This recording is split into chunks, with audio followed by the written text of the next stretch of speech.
Welcome to the April 28th, 2026 regular meeting of ISD 194 School Board. We'll start with roll call to my right. Tony Reichenberger. You're on. Red is on. I wasn't on before. Carly Anderson. Amber Cameron. Emily McDonald. Kim Baker. Paul Carbone. Brian Thompson. Great. And if everyone could stand as they're able to say the Pledge of Allegiance. I pledge allegiance to the flag of the United States of America and to the republic for which it stands, one nation, under God, indivisible, with liberty and justice for all.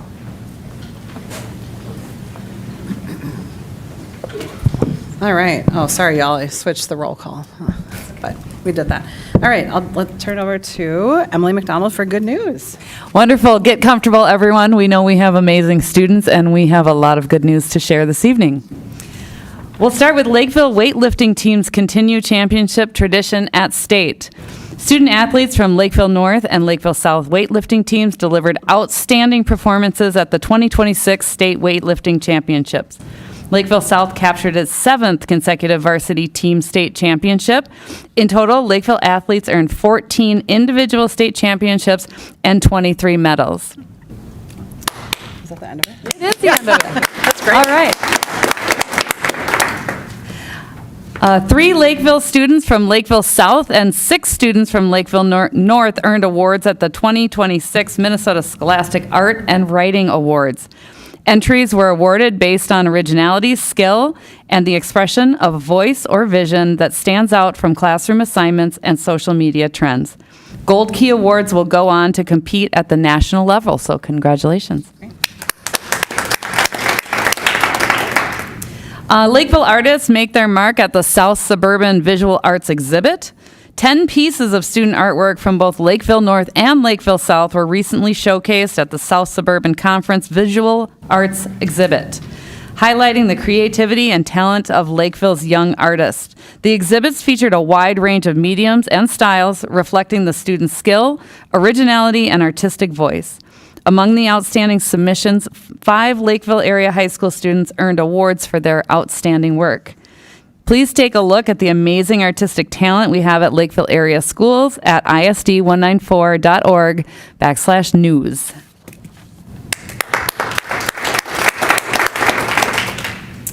Lakeville South Encore represents Minnesota on a big stage.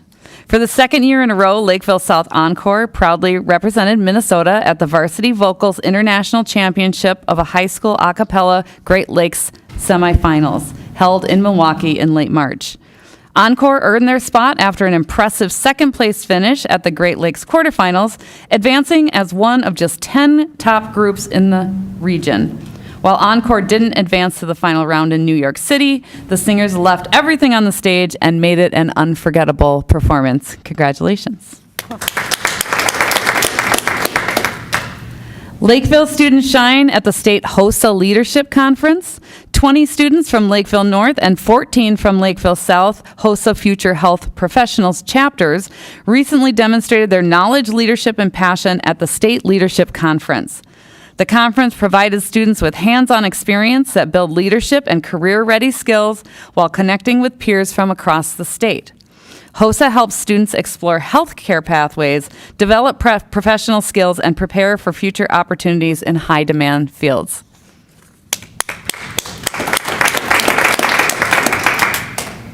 Lakeville North esports team earns top finishes at the state tournament. Congratulations to the Lakeville North esports team for taking home second place in the Minnesota Varsity League Winter State Tournament. Each Lakeville North team that participated in the tournament placed in the top 4 in their respective game. Congratulations. And in sports, the Cougars take the court to state.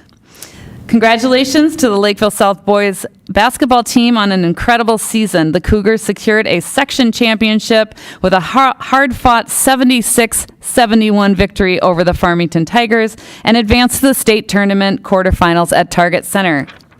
Congratulations.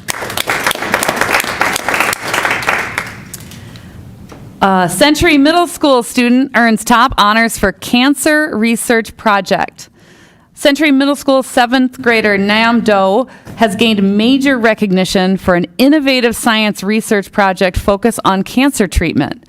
His project uses machine learning to identify key biomarkers and dependencies for targeted focal adhesion kinase cancer therapies. At the State Science and Engineering Fair, he received the Diasorin Merit Award, given to just 5 middle school students for outstanding experimental design and strong application of the scientific method. Congratulations, Nam. It's exciting. Lakeville North students selected for 2026 Electric Cooperative Youth Tour. Congratulations, Alexandra Rains, a sophomore at Lakeville North, on being selected by the Dakota Electric Association as one of 5 local high school students to participate in the 2026 Electric Cooperative Youth Tour. This incredible opportunity will take her all the way to Washington, D.C. this June to explore how government and electric cooperatives work together, meet with members of Congress, and connect with students from across the country. Congratulations. And we are very excited to share that we have 2 appreciation weeks. The first one is student nutrition. The week of April 27th through May 1st is Student Nutrition Appreciation Week in Lakeville area schools. We're proud to celebrate the incredible staff who keep our students fueled and ready to learn each day. From preparing nutritious meals to creating positive, welcoming cafeteria environments, their work supports both student well-being and a sense of community. Through their dedication and care, they play a vital role in helping every student succeed academically, socially, civically, and personally. We're very lucky to have an amazing nutrition staff, so thank you for your work. And lastly, we have Educator Appreciation Week coming up the week of May 4th through 8th. Next week, May 4th through the 8th, is Educator Appreciation Week in Lakeville area schools. We're proud to celebrate the extraordinary educators who make a lasting difference in the lives of our students every single day. Through their passion, dedication, and care, they inspire curiosity, build confidence, and open doors to possibility. They create meaningful connections and engaging experience that shape not only what students learn, but who they become.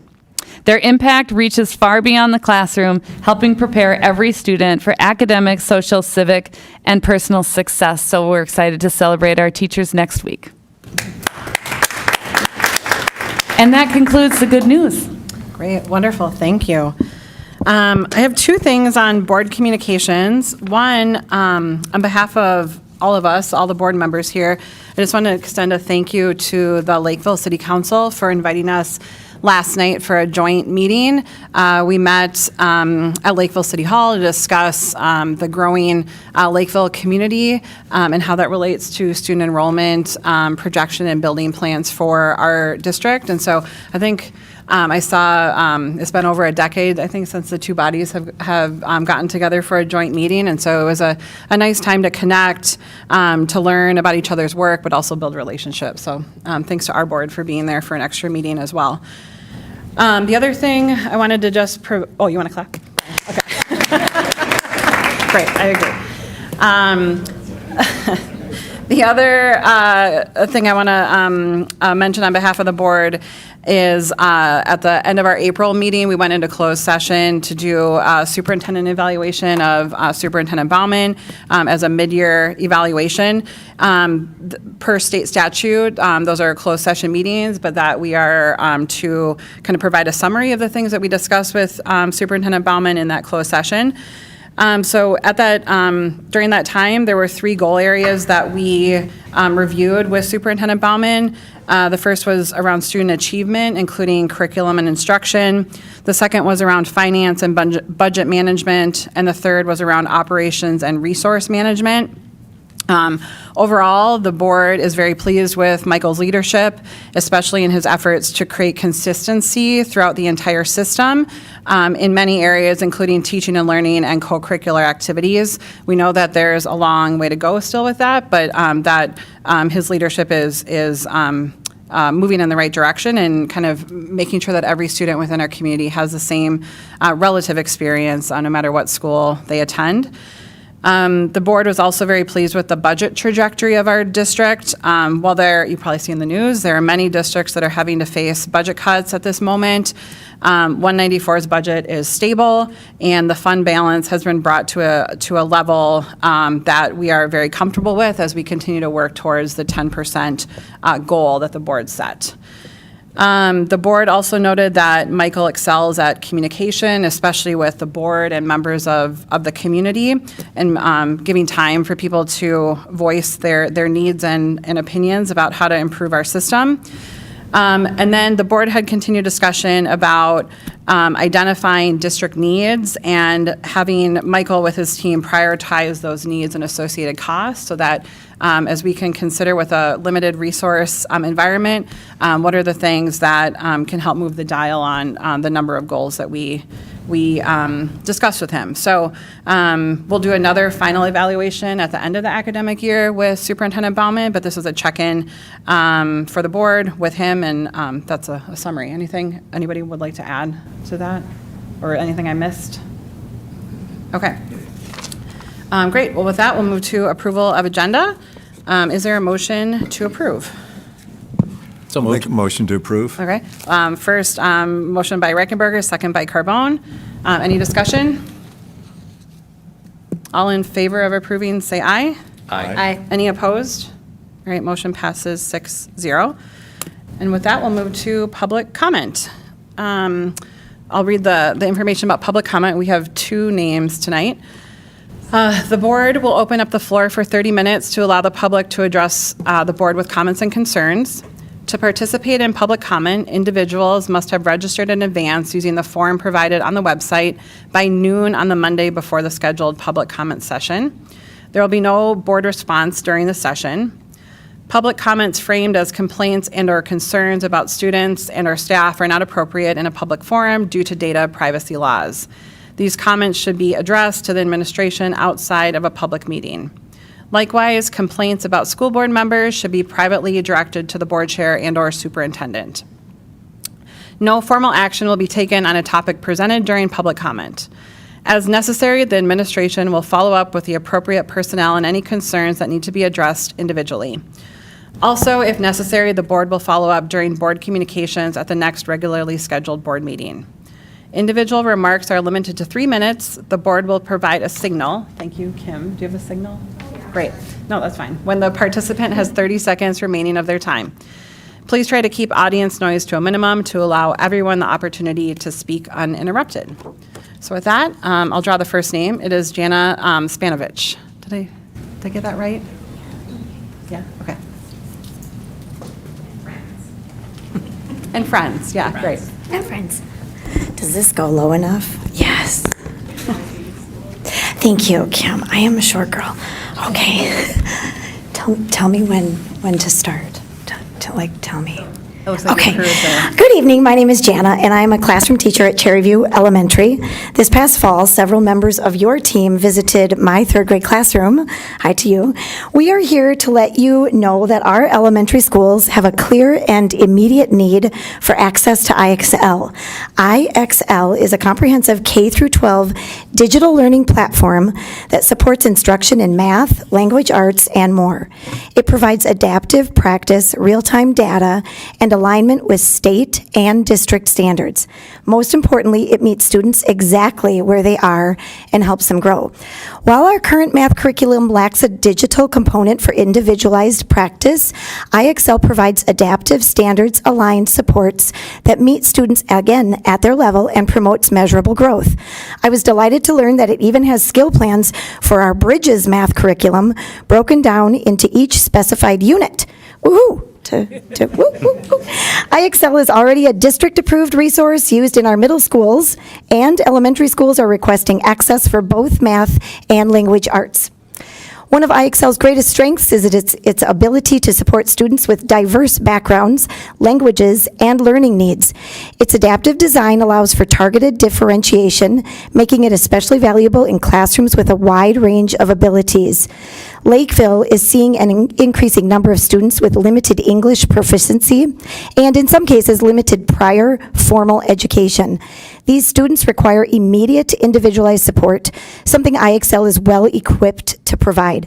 From my personal experience this year, access to IXL would have significantly improved my ability to support newly arrived multilingual learners. It would support immediate level appropriate engagement while eliminating the need for extensive paper-based materials, something that is neither sustainable nor particularly popular with my personal principal. Additionally, students are expected to complete multiple digital assessments each year on the iPad, including FastBridge test, Access test, COGAT test, CAPTE test, MCA, Minnesota Comprehensive Assessment tests, all on an iPad, yet we lack adequate tools to help them build these skills. IXL helps bridge that gap while also reducing the unsustainable reliance on paper-based materials. At an estimated cost of $5 to $10 per student annually, this is a practical and impactful investment. While we understand the 26-27 budget is set, we strongly encourage the district to explore alternative funding sources, grants, or PTOs to make this possible. Providing access to IXL is not just an enhancement, it is a necessary step to ensure equity, to support our teachers, and improve student outcomes. Thank you for your time and consideration. Great, thank you. Okay, and our second speaker is Shalom Ewald. Did I get that right? Yes. Okay, great. Come on up. So I second that, but that's not mine. So I come here as a school district employee and a volunteer coach for Girls on the Run after-school program. Alongside four of my, one of them back there, colleagues, we stay after school twice a week for 8 weeks and lead this program for our students. Girls on the Run uses an experience-based curriculum that integrates running while building physical, emotional, and social skills in students grade 3 through 5. The program is intentionally inclusive and welcomes all 3rd through 5th grade participants, regardless of income, regardless of who they are. Everyone can be included. I respectfully ask for you to consider waiving facility usage fees for this program. There are several reasons why I request this. First, mission alignment. Girls on the Run and District 194 are very similar in this. Girls on the Run directly supports the district's strategic goals around social, civic, and personal readiness. Its curriculum reinforces the same exact social, emotional learning outcomes that our schools always prioritize. 2, market comparison, because we always have to compare ourselves to others. Finances, students, achievement, everything. Here it is. Neighboring districts, 191 of Burnsville and Rosemont, Apple Valley, Egan, 196, charge 0 fees, none at all, for the programs that run in over 12 schools in those districts. In fact, many schools throughout Minnesota waive these fees to ensure accessibility to all of the families that want to participate. Number 3, equitable access. Girls on the Run operates pay what you can model, ensuring that no students turned away due to financial hardship. Facility fees create an added burden and may limit the number of students who can participate. Notably, the fees paid by my school, Christina Huddleston, and Oak Hills alone would be enough to fund the participation of approximately 8 students who might not otherwise be able to have access to this program. 4, community partnership. This program is delivered at 0 cost to the district and the school, and it's staffed entirely by volunteers, many of whom are district employees, demonstrating a strong commitment to students way beyond the school day. Waiving these fees would be a meaningful way for Lakeville area schools to demonstrate its commitment to being both community connected and student focused. And most importantly, it would directly support the growth and well-being of students at Christina Huddleston and across the district. Today, someone asked me why I was coming to school board. I said, it's because we get charged for Girls on the Run. And they said, oh, that's crazy. I said, there's an opportunity cost to everything. I chose to be a volunteer. That was my opportunity cost. I ask you to look at your opportunity cost and choose to make that available. That's it, and thank you.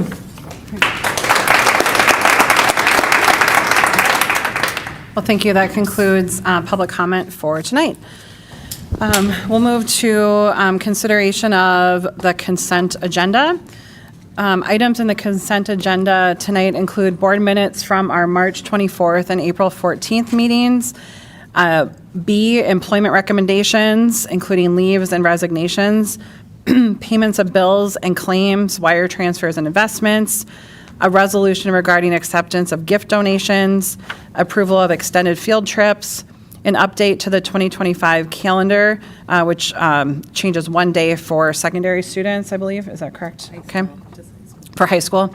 And then per our discussion at our work session, what is being presented for policy updates in the consent agenda are all of the policies from the MSBA audit that had technical updates only, no substance changes for any of the policies listed. So with that, is there any item that any board member is interested in discussing more? And pulling from the consent agenda? Can I make a motion to approve the consent agenda? Motion to approve. Is there a second? I'll second it.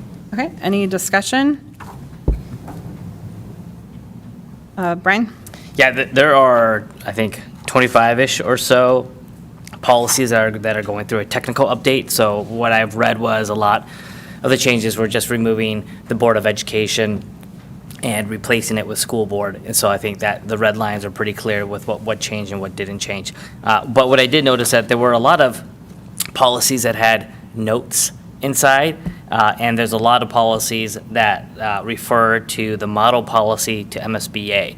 And so are those going to be removed from the final version, and will they be updated to reference Lakeville policies so that a community member would be like, well, I don't have access to MSBA. Like, how do I get this model policy? Great, thanks for that question. And Brenda, if you want to come up, you're welcome. But my understanding is that all notes are getting removed, correct? And then, I'm looking at Brenda, I'm not trying to bypass your, and that, yes, anytime it was cross-referenced with an MSBA policy, we need to change that to 194 and ensure that it's not just matching numbers, but ensure that the topic is matched correctly.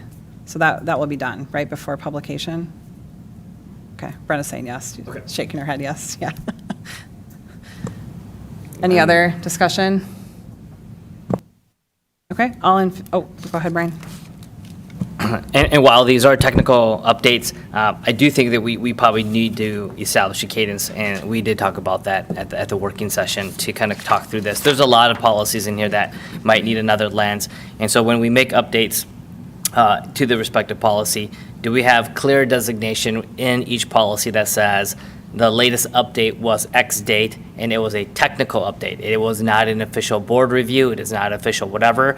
There may be instances where a community member will say, well, this whole policy was reviewed on and approved on April 28th. So everything in there must be accurate, which it is, because that's what it is in there. But I just want to make sure that we're mindful that when we make edits to the document, we're clearly articulating a technical update, but the Board of Education did not do a full review on the policy itself.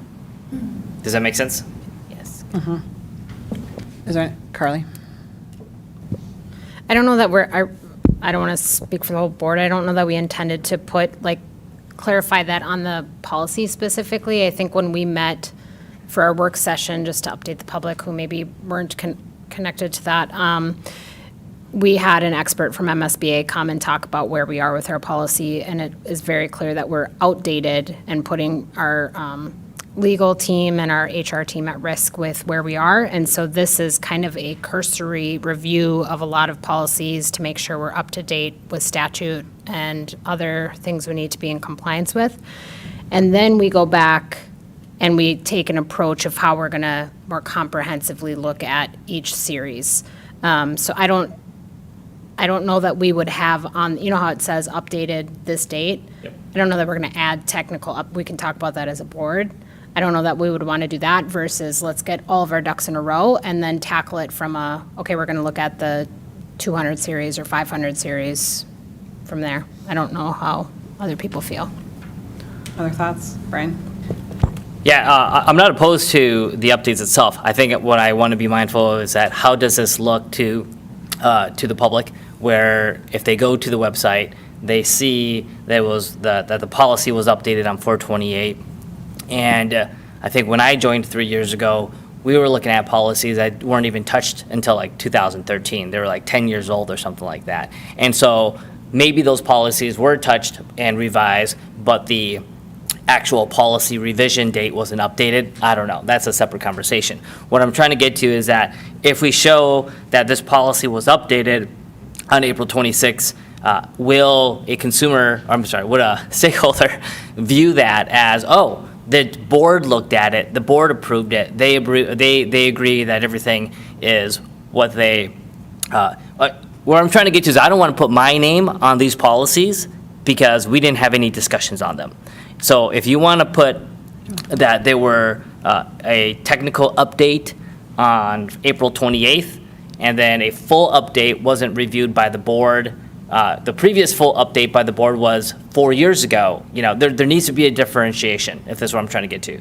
For you personally? For me Comfortable. personally. I mean, because if that's the case, then I'm going to say no to all of this, because we didn't review, we didn't discuss any of these topics. And so I'm putting my name on that. So that's where I want to be mindful of. Brenda, do you want to? Yeah, typically, technical updates of this nature would not be listed on the policy as reviewed or revised on X date, because the board isn't reviewing the policy. We're just approving some technical updates, which are typically school board or an update to a statute number, something like that. So nothing like that would be changed on the policy that's posted on the website. It would just be the red lines, taking the notes out. That's it. So Brenda, your recommendation is we would retain the previous approved date, whatever Yes. that is? Yes, Okay. correct. So then how do we know if someone looked at it and said that the school board was changed today and all the references were updated today? Because if they look at that policy and if the policy states that the last revision was in 2013, the next school board member would come in and say, oh, these haven't been touched since 2013, like that, you know what I mean? So there has to be some sort of version history, but we don't have that, is what I'm hearing. Well, Does that make sense? Does anyone tracking? I get what you're saying. It would Yep. be in the agenda, the board minutes. It would be referenced there. Not in the policy. Not in the policy, but it's not, is it necessary? I don't know, you guys tell me. I mean, if I was a new board member and looked at the policy date and said 2013 and it hasn't been reviewed, I would assume that no one's touched it, no one's looked at it, no content has been updated, no references has been updated. But if we're doing it now and we're not documenting it anywhere on the policy itself, then someone will say, well, you guys haven't touched this stuff for 10 years. Does that make sense? Yeah, but Yep. sorry. Kim and then Paul. Sorry, I'm getting used to which is on and which is off. I get what you're saying, Brian, but technically we haven't updated the policy. So what you're saying is essentially correct. It hasn't been looked at since 2013 because it hasn't been reviewed. So this is just a language update, switching school board or Board of Education for school board. So yeah, I'm fine with it staying that way because we haven't reviewed it. So then as a new board member coming in, you would know that policy still needs to be reviewed because it hasn't been reviewed. Right? Yeah, Paul? Yeah, and I think that I want to go back to something that Carly said, because when we were at the work session, one of the things that we all acknowledged was that we're putting HR at risk and some other areas at risk, and we wanted to move that along so that you weren't vulnerable. And that was part of the reason that we're doing a list like this and just mass approving it. One of the things I know we also talked about was no matter what we do, any board member or multiple board members can pull a policy and say, I don't think this is good, we need to sit down and revisit it. So there's always that ability to do that, of course. So again, I want to come back to, I don't think it would be responsible if we made HR and some other areas vulnerable to, I'll just leave it at that. I think it would be helpful, and maybe this is a work session discussion of how to document these things beyond this, but I think to your point, Brian, it would be helpful to put, even if like, let's say tonight, we're going to talk about other policies, right? And let's say we decide to change nothing. I think it would still be a good idea to put reviewed on X date by the board, so that the community knows that if we get in this 3-year cycle, right, of reviewing all of our policies, that it's clear that we are holding true to that and reviewing them as part of our cycle. And so maybe we need to think about how we address that. But I'm in agreement that we're not reviewing these, we're just updating them for technical, right? So perhaps the but- date shouldn't change yet, but when we get to them, it could. Agreed. But we're making changes to the policy, whether you agree with it or not agree with it. And so there are certain levels of those changes, and there's a little bit of governance controls that we need to have in place. And so I know we don't have the definitions that aligned. I'm okay approving this if we can add it to a working session to say what would be those change control designations, like a technical update, or it was brought to the board, nothing changed, or major revisions, or something of that nature. But it has to have some sort of versioning history, because we're about to make changes, and if we don't have it listed anywhere that we changed it, then it just looks like we You're haven't thinking of touched it. listing specifically for the public, like we could keep an internal list, of course. We can, but- yes, But you're yes. saying publicly. For the public too, Yeah. yes. Carly and then Paul? Yeah, I mean, I think that when Terry was with us, Terry Morrow from MSBA, I feel like he provided a very good document for us in terms of where we were and the color coding. And so I can see us developing something internally that documents all of that in terms of where we are. I'm not necessarily opposed to creating something that is public-facing as well, if we think that the public would be interested in such a document. So I think it's super important to follow internally, so we make sure we're doing our proper cycling. We could, like you're saying, why don't we, in our next work session, talk about like how we're going to be communicating that to the public?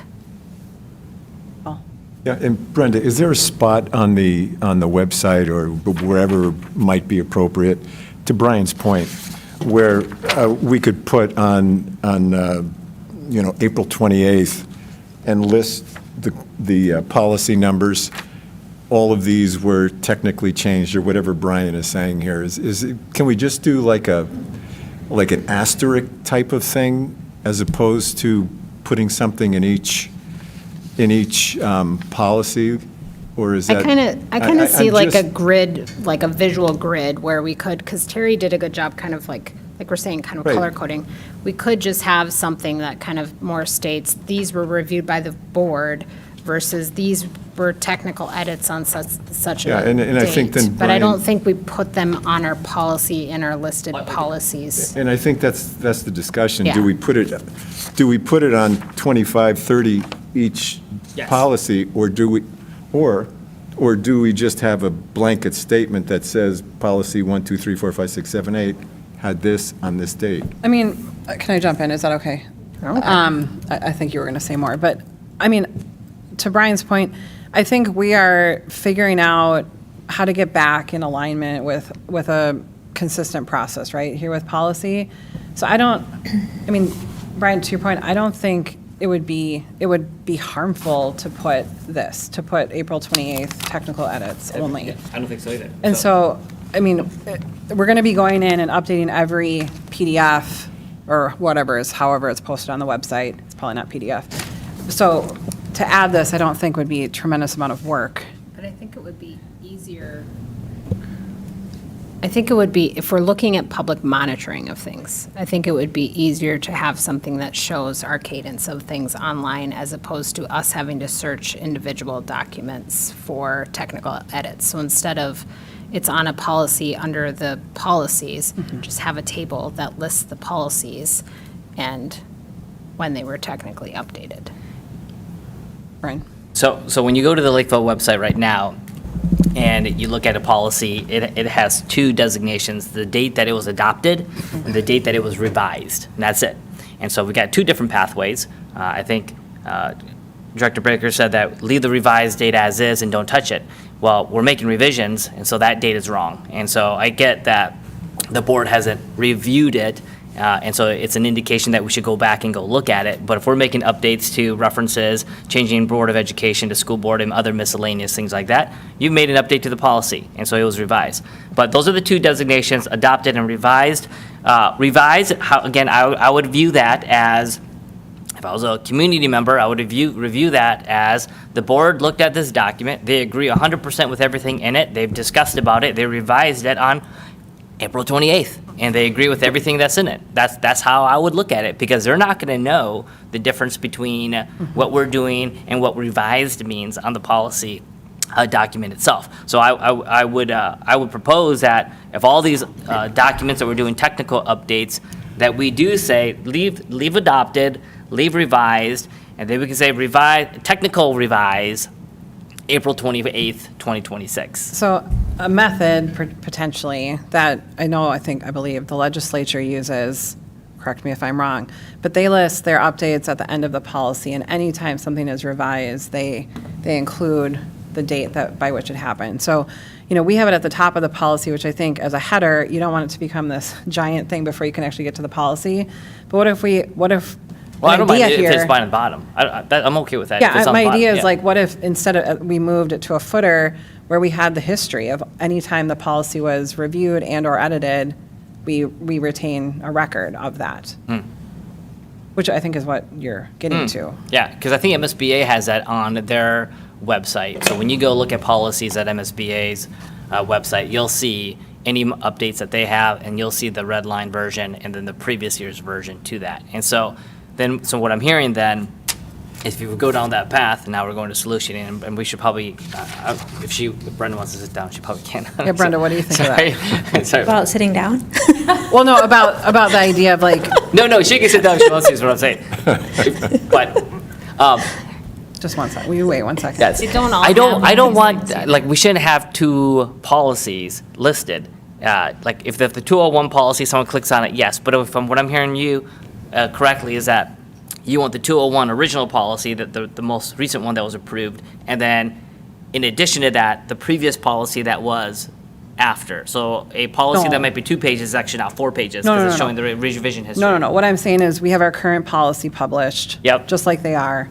Move our content that's in the header, which is more succinct of when it was adopted and revised, to the It bottom. doesn't list that in here. What? It doesn't list that as a policy. It depends on what policy you're on. If you're on like 101, it has that.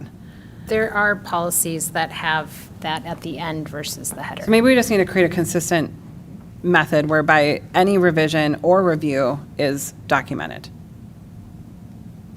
But only the current version is published. Yes, but we need to label it correctly. That's what I'm trying to get Well, to. yeah. Okay. That would be part of this. It's just a technical update. The board didn't do a full assessment, didn't do a full review. Well, we wouldn't have a full paragraph, but it would just say technical. I think you guys are on the same page. Yes. Okay. So as long as that happens, we make consistent the way that we're recording the times the board has reviewed or edited. Yes. Which we can talk about at the work session, exactly how it could look. Are you comfortable moving forward? No. Until then, because we may not have that meeting, and then are we going to go retro, and we're going to come back to these meetings and get these updated and saying that these were technical updates? Because I'm not going to vote yes if we're not going to have Okay, that. can I make an amendment to the motion?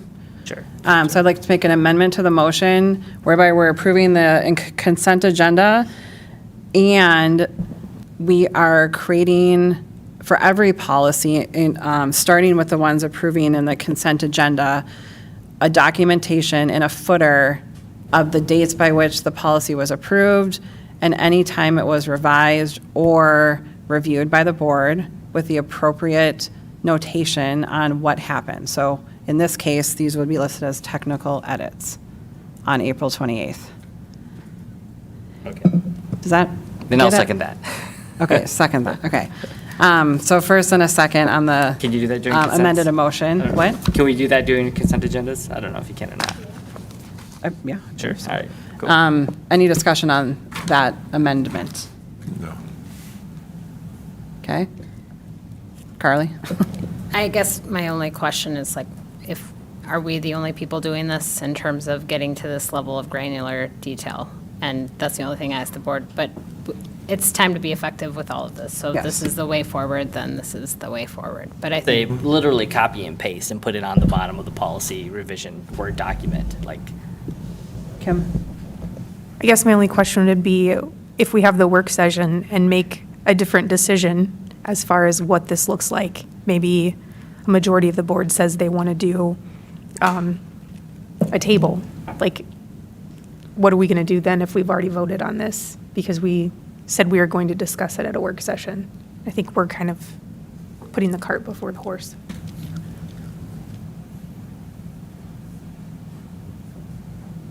I think my personal feeling is that we could have this documentation on the individual policies, and then also, to your earlier point, and now yours, having a table that explains to the public when we're going to be reviewing which policies, like the cycle.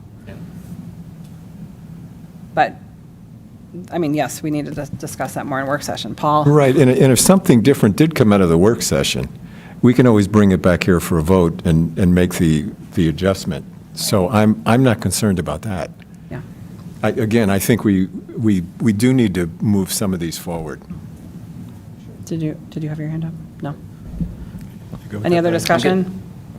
Okay, hearing none with the first and second. First, we need to vote on the amendment. So this would be basically changing the header to the footer with more detail. All in favor of that, say aye. Aye. Aye. Any opposed? Okay, the amendment passes. So going back to the original motion to approve the consent agenda with the approved amendment, was already first and second. Any further discussion? Okay, hearing none. All in favor of approving the consent agenda, say aye. Aye. Any nays? All right, motion passes 6-0. All right.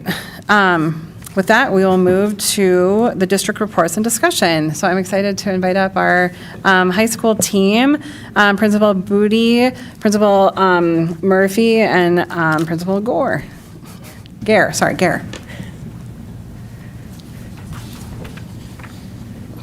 All right, Board Chairman Cameron, Assistant Superintendent McDonald, and members of the board, we're really excited to be here as we were introduced. I am Kim Booty, I'm the principal at Lakeville North. Sean Murphy, Principal, Lakeville South. Margaret Gare, Principal of Alternative Programs. We are, do we do this? Do we run this? There we go. All right, we are all moving now. We are grateful to be the culmination of many years of school experiences for the students in Lakeville. Principal Booty, can I interject one real quick? Can we hold questions of the board until the end of the presentation? Just because sometimes you all get to things that we ask questions about. So if we can just have that as our practice. Just wanna Margaret, say Sean, that. are you okay with that? Is that okay with that? Okay, I Everybody? think we're good, yeah. I'm okay with that. I will start again. We are grateful to be the culmination of many years of school experiences for the students of Lakeville. We want to acknowledge through the help of all teachers, staff, and administration, pre-K through 12, that we are able to celebrate the journey through graduation. It is important for us to be seen as not the ending point in a student's life journey, but the connection between their school career and their student's future. We like to say that high school is the time of life where we help students turn their passions into professions. While the journey includes many chapters of growth in academics, we feel our work is just as meaningful in teaching, problem solving, communication, health and wellness, and future readiness. These lessons come through many classrooms, stages, fields, hallways, lunchrooms, and after-school experiences. We'd like to share with you just a little bit what our students have to say about what they've learned in high school.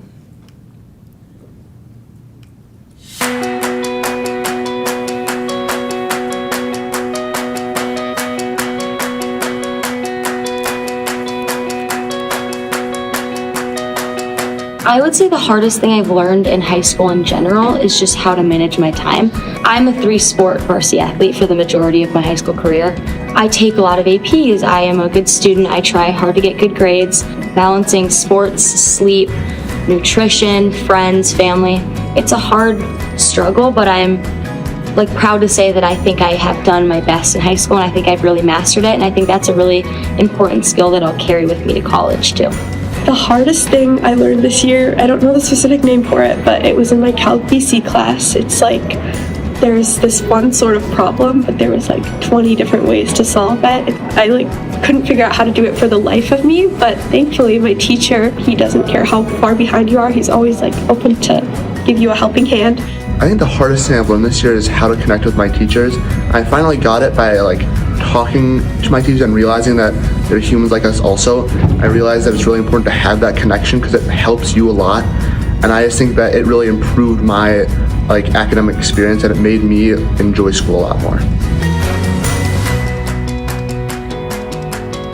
Honestly, all of the teachers really do a good job. They're always smiling, they're always happy, but one of them, for example, is the AP Bio teacher.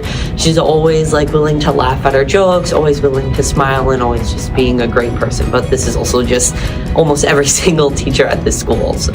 I would say my math teacher, Mr. Pearson, he's really helpful going in before or after school, for math help especially because it's really hard. And Miss Roth and all my friends are really just encouraging. Building security named Peter. He always has a smile on his face and greets me every morning when I come in for early bird jazz. And he always just makes me smile.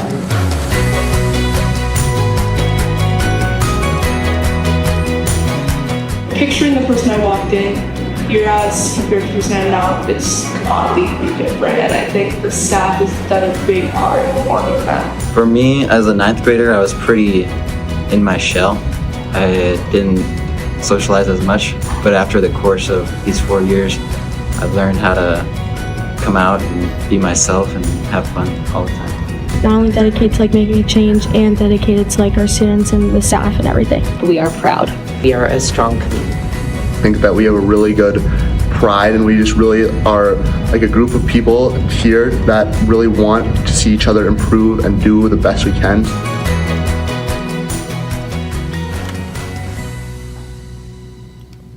I feel like a parent right now. I'm so proud of those kids, all of those kids, all of the schools are great. We want to just give you an overview of our enrollment and demographics. As you can see, the total enrollment continues to grow at our high schools. As we become more diverse, we celebrate the growth and learning that happens in our buildings. We continue to focus on how to responsibly use our spaces. However, we are beginning to run out of room, and our sites do need modernization. We'll talk about that at the end of this presentation. My turn. One of our greatest additional supports to our schools has been the addition of counselors. We have constant interactions with our counseling team between admin, staff, and students. The bridge the gap in many ways that is something that we didn't have before. At the time of gathering this information, the counseling offices had over 3,000 scheduled appointments since the start of the school year. And as you can see by the chart on this graph, over 58% of the scheduled appointments are for academic support in our building. These appointments do not count the drop-ins, the career center, our career lunch table visits, the hallway interactions that occur over the course of an entire day. Since following the State of the High School presentation, we'll be reporting in more detail about our counseling team. We will continue our conversation then. All right. We have been very busy since the last time we did this presentation last year to ensure that we have a guaranteed and viable curriculum across all 3 of our buildings, LOA, Pathways, Lakeville North, and Lakeville South. So as you can see, this year we dedicated 5 full staff development days for curriculum alignment across all the high schools. So we worked together as a team. We came to one building 5 times, and we mapped out a scope and sequence for all of our courses. So all of our students in Lakeville area public schools are learning the same thing as they go from each course. Next year, we will work together to create common assessments for each unit of study in the high school. We did one this year, and next year we plan to make common assessments for each unit of study across our high schools. Year 3, we will be in full PLC implementation mode to examine data from those common assessments and to have meaningful professional discussions on how we can improve. We talked about BAR last year as well, so we have an update for you. We told you we'd bring you some data, and we brought you some data. So as we complete year 2 of BAR implementation for our 9th grade students, we have some very positive data to show you on the screen here. So what we know nationally, students who pass all their classes in ninth grade are 4 times more likely to graduate on time than those who fail one or more courses. So we really targeted our ninth grade students with the BAR program. As you can see from our failure rates, our ninth grade students have the lowest percentage of failure rates in our buildings, which is very impressive because that's not typically the case. As students adjust to high school, typically ninth grade can be the most common year that students fail courses. I believe that BAR is the main reason for this. All of our students in Lakeville Area Public Schools benefit from BAR.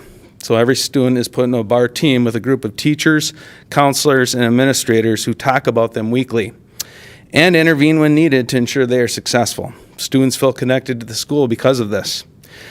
Typically, we're seeing high results in our freshmen also with attendance. You can see there with attendance rates, it's the best out of all 4 grade levels. That is very important because there's a direct correlation between attendance and passing your classes. Finally, you can see the major behaviors there. They are the highest, but that's typical. We do expect as students age that they mature and display fewer behaviors. So that's not atypical. That they are the highest, but it's not by much. So they're behaving well as well. So we're getting a lot of results out of our BAR program. We do have a sneak peek. I don't know if you've seen these results yet, but they're very positive.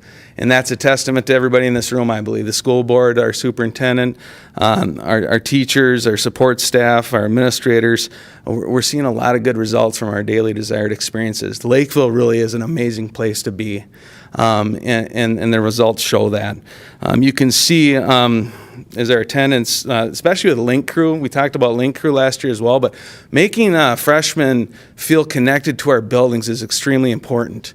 And you can see the last 3 years, it's steadily increased and their sense of belonging to our buildings, which is very important to us. We want them to feel like they belong. We want them to feel like they have classes that are relevant and engaging. And we also want them to be able to explore their interests, and we're seeing those results. So we're going to show you more of those results later, but that's a sneak peek. All right. I'm here to celebrate this slide with you. This is our graduation rate and our credit recovery groups. As you can see in the chart to the left, main chart here, all of our subcategories for our graduation rates have gone up for the 25 school year in every category. This is amazing for all of our students. I believe that counselors, the BAR program, Link, every piece that we've put in place and systematically put in place slowly increases those graduation rates. Off to the right, you'll see our 4 little boxes there. Those are our graduation numbers for each building and myself. So that total number is 937. That's how many students walked across stages, received diplomas, and really got to celebrate their journey K-12. High school is just the end of it. Their whole journey is 13 years. Down in the bottom right-hand corner, you're going to see the credit recovery. That's kind of my baby there. Over the summer, we completed 245 courses. That means those students completed those courses, got back on track for graduation. Those are core classes, science, math, all the ones that are absolutely necessary in their building blocks. During the school year currently, when this presentation was put together, there were 130 students or credits and classes recovered throughout the school year. These are students who are taking full course loads at either of these buildings, and then they're coming after school a couple of times a week to work on these classes and advance forward, get on track for graduation, and be on time with their classes. We see them. They love our credit recovery. Our counselors actually have stopped in after school. They make, and those are those stop-ins that you don't know about, but they've made it a priority to connect with the students and actually get them there so they complete their materials. One of the areas we talked about last year was concurrent enrollment. We want to give you an update of some of the action steps that we took this year to pursue that goal of concurrent enrollment. We have spent the year exploring different programs that would support our growth of concurrent enrollment in our schools. We've looked at College in the Schools, which is offered through the University of Minnesota, as well as other concurrent enrollment programs offered by the MnSCU system. Our highest priority is to select programs that will allow our teachers to be accredited through the college system and support our student needs of support by staying on our school campuses. We are intending to offer transferable curriculum, which is entry-level courses in subject areas that NACEP, which is the National Alliance of Concurrent Enrollment Partnerships, has aligned to and is honored within the state of Minnesota. We are continuing our work to find fiscally responsible and academically appealing courses for programming, and it is our hope that we will be presenting these courses in the fall to be included in our 27-28 program of studies. All right, future needs. Yeah. We know that the bubble, which is currently in 4th grade, will be headed our way in just 5 years. And just as the elementary schools have put a little additional pressure on the space in our middle schools right now, the high schools will be facing that same pressure in 2030. So we are already future planning and visioning for what a destination high school looks like. We are looking at our spaces and updated needs within our schools. It's important to know that our classrooms were never meant to have the numbers of students that we do have in our classrooms. They were never built for the number. Our furniture needs to be updated. We currently have, at least in my building, furniture that on the bottom is labeled Kenwood, and that is when the high school was at Kenwood. So we have made really good use of that furniture. We've given it a really long life, but we're also having students who sit in desks and they start to cave because the welding just it's done. And then we would like to make a really good effort of looking at our trades and professional programming in our high schools, and we know that they need to be updated to be current with the job market. So we are already planning what the future of our high schools look like so that when we come to you in the future, our plans will be carefully considered and researched.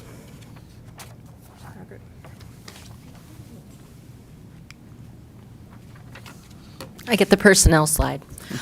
One of the requests, or what I see as a need, is an assistant principal or an administrator with LOA and LPA. Currently, my numbers, and I run these out of Kenwood, out of the basement, but we have about 181 students to date with after school, summer school, and my LPA program. The Pathways program right now holds about 80 students, but they're all students that qualify under the Graduation Incentives Act, which means they're students of need. Most of these things they're not just one-offs. They are consistent pieces in their lives that demand attention, because otherwise they won't function in school. Also, LOA, when we merged, we have the Lakeville Online. Currently, I have about 1,068 students, full and part-time, that we've provided service for this year. They're not all currently enrolled. They might take a class first semester, but not second semester. But all the tracking, all of the pieces that go with that to make sure that we are on track for graduation, it doesn't matter if they're full-time or part-time, we still have to do that along with the PSEO. Coordination of outside agencies, which could mean hospitalizations or any of those pieces that go along with it. Then there's the intervention support for literacy and math. The high schools currently do not have a dedicated staff to implement our interventions that are needed for our students. Many students have a skill that could be a building skill, that's all they need. If we can supplement and build that skill back up, they will then in turn be able to scaffold that up moving forward in the curriculum and be successful. This should, in theory, decrease the number of special ed referrals because we've tackled that skill and made our students successful in the process. These interventions are structured and involve progress monitoring so that we can see they're actually doing something for our students. And then the final one is a district-wide registrar. The number of students that are coming into our district and when they move in and out, to be able to focus on this, I see it at the high school level. We have PSEO transcripts that come in. We have transcripts that come in from all over the world. And part of it is having to interpret those transcripts, post them on our transcripts so they make sense, and process that paperwork through. Currently, it runs through our administration and our counselors. For me, it just runs through my office. All right. Some system needs. The top two, structured interventions in reading and math, are very important that we have identified as a need, and also the continuation of the bar programming. All that can be made a lot easier if we have flexible scheduling. You heard me last year pound that drum pretty hard about flexible scheduling. I've been in Lakeville going on almost 25 years now, and it's something that I'll continue to preach until I'm here. My daughter graduated from Lakeville South last year, as many of you were a witness to, and she was one of those students that had world language and was in music. She was in choir. So if you have that as a student, you don't have any elective opportunities till your junior or senior year. Well, that really handcuffs you when you're trying to explore college and career readiness at the high school level. And so talking to my colleague over at Prior Lake High School who was experiencing some budget cuts, and they're going to a 6th period day, he's like, have you guys done it for so long? And for us, it's just, we've always done it this way, but we've come up with some creative ideas such as academic seminar, and then we move to advisory, and now we have some win time, so we try and embed some time during that 6th period day, but it's not enough time to creatively explore for students and to get the interventions that they need. So we're really going to ask you, to explore this in the future because it would benefit all students. It benefits students who participate in after-school activities with minimal time to study or complete work. Obviously, students who are struggling and fall behind, if they're struggling in math, say they have math in the beginning of the day, they could have a structured study hall later for math at the end of the day, so we could do some interventions. And it really helps students turn passions into professions by exploring electives. So finally, you heard about infrastructure. Our buildings are getting older, even south. We're 20 years old now, and once, if you're a homeowner, 20 years, things start, crumbling, and expenses start occurring. Kim talked about furniture. We also have needs for special ed program spacing. We're really packed to the gills there, and we need larger spaces for our activities as well. And our cafeterias are bulging at the seams as well, and of course IT needs and spaces. So we're going to be exploring that with you in the years to come. We know we're getting an influx of students coming our way, and so we're going to be as creative as we possibly can and look at what other districts are doing and how to maximize our resources.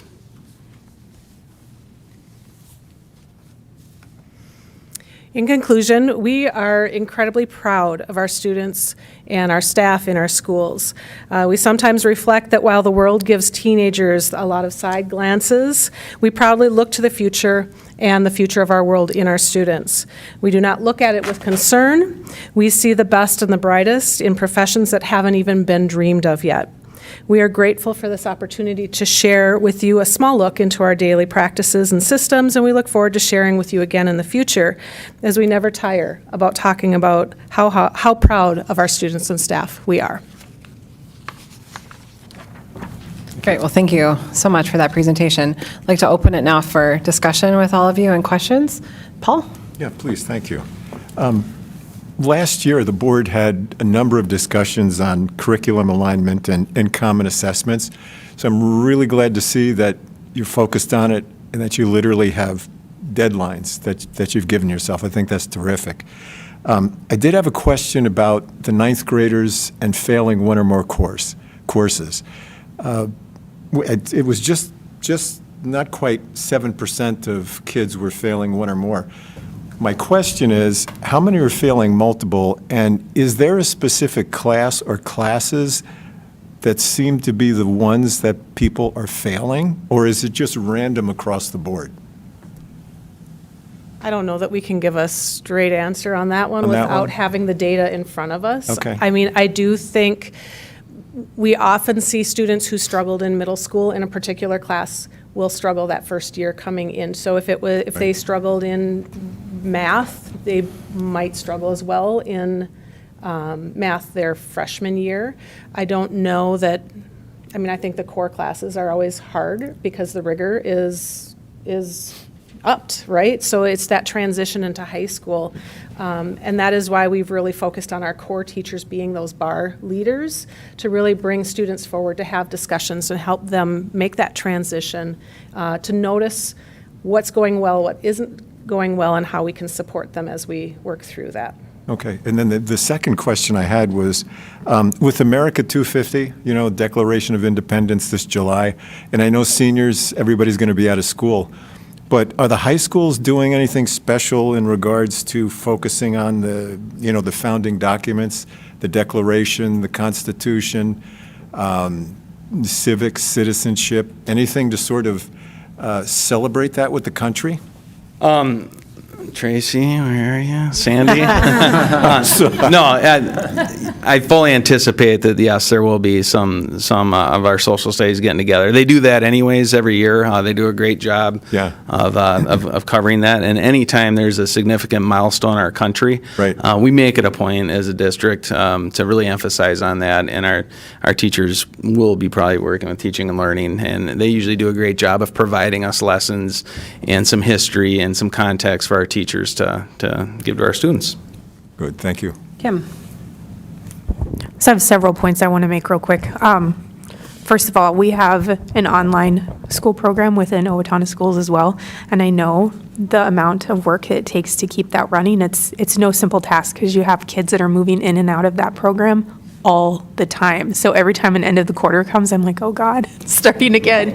And they come. So I understand like that's a lot of kids and a lot of movement and a lot of paperwork that happens with that.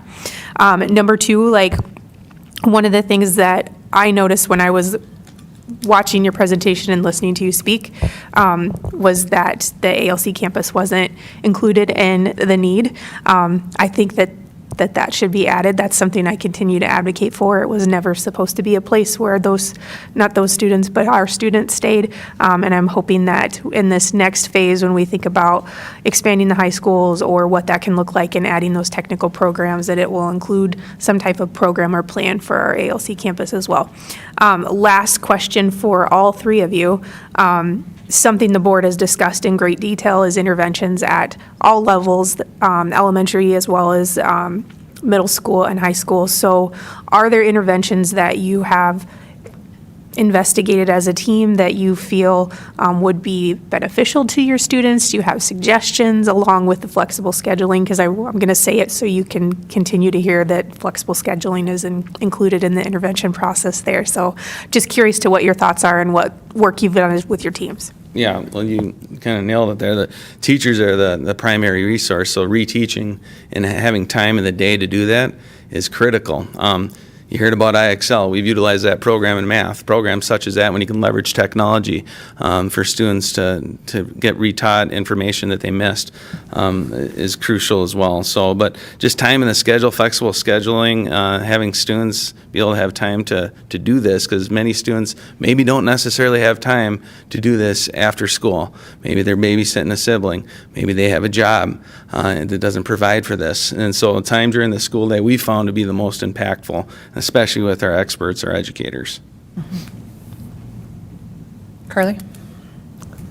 Okay, so I have a couple questions. One, I want to clarify for the public, flexible scheduling, and maybe for myself, means the 7-hour day that we keep coming back to, correct? Yeah. Okay. Or another model, Yeah. just to investigate Just other something that models offers more time. Flexibility, yes. Cool, Yes. okay.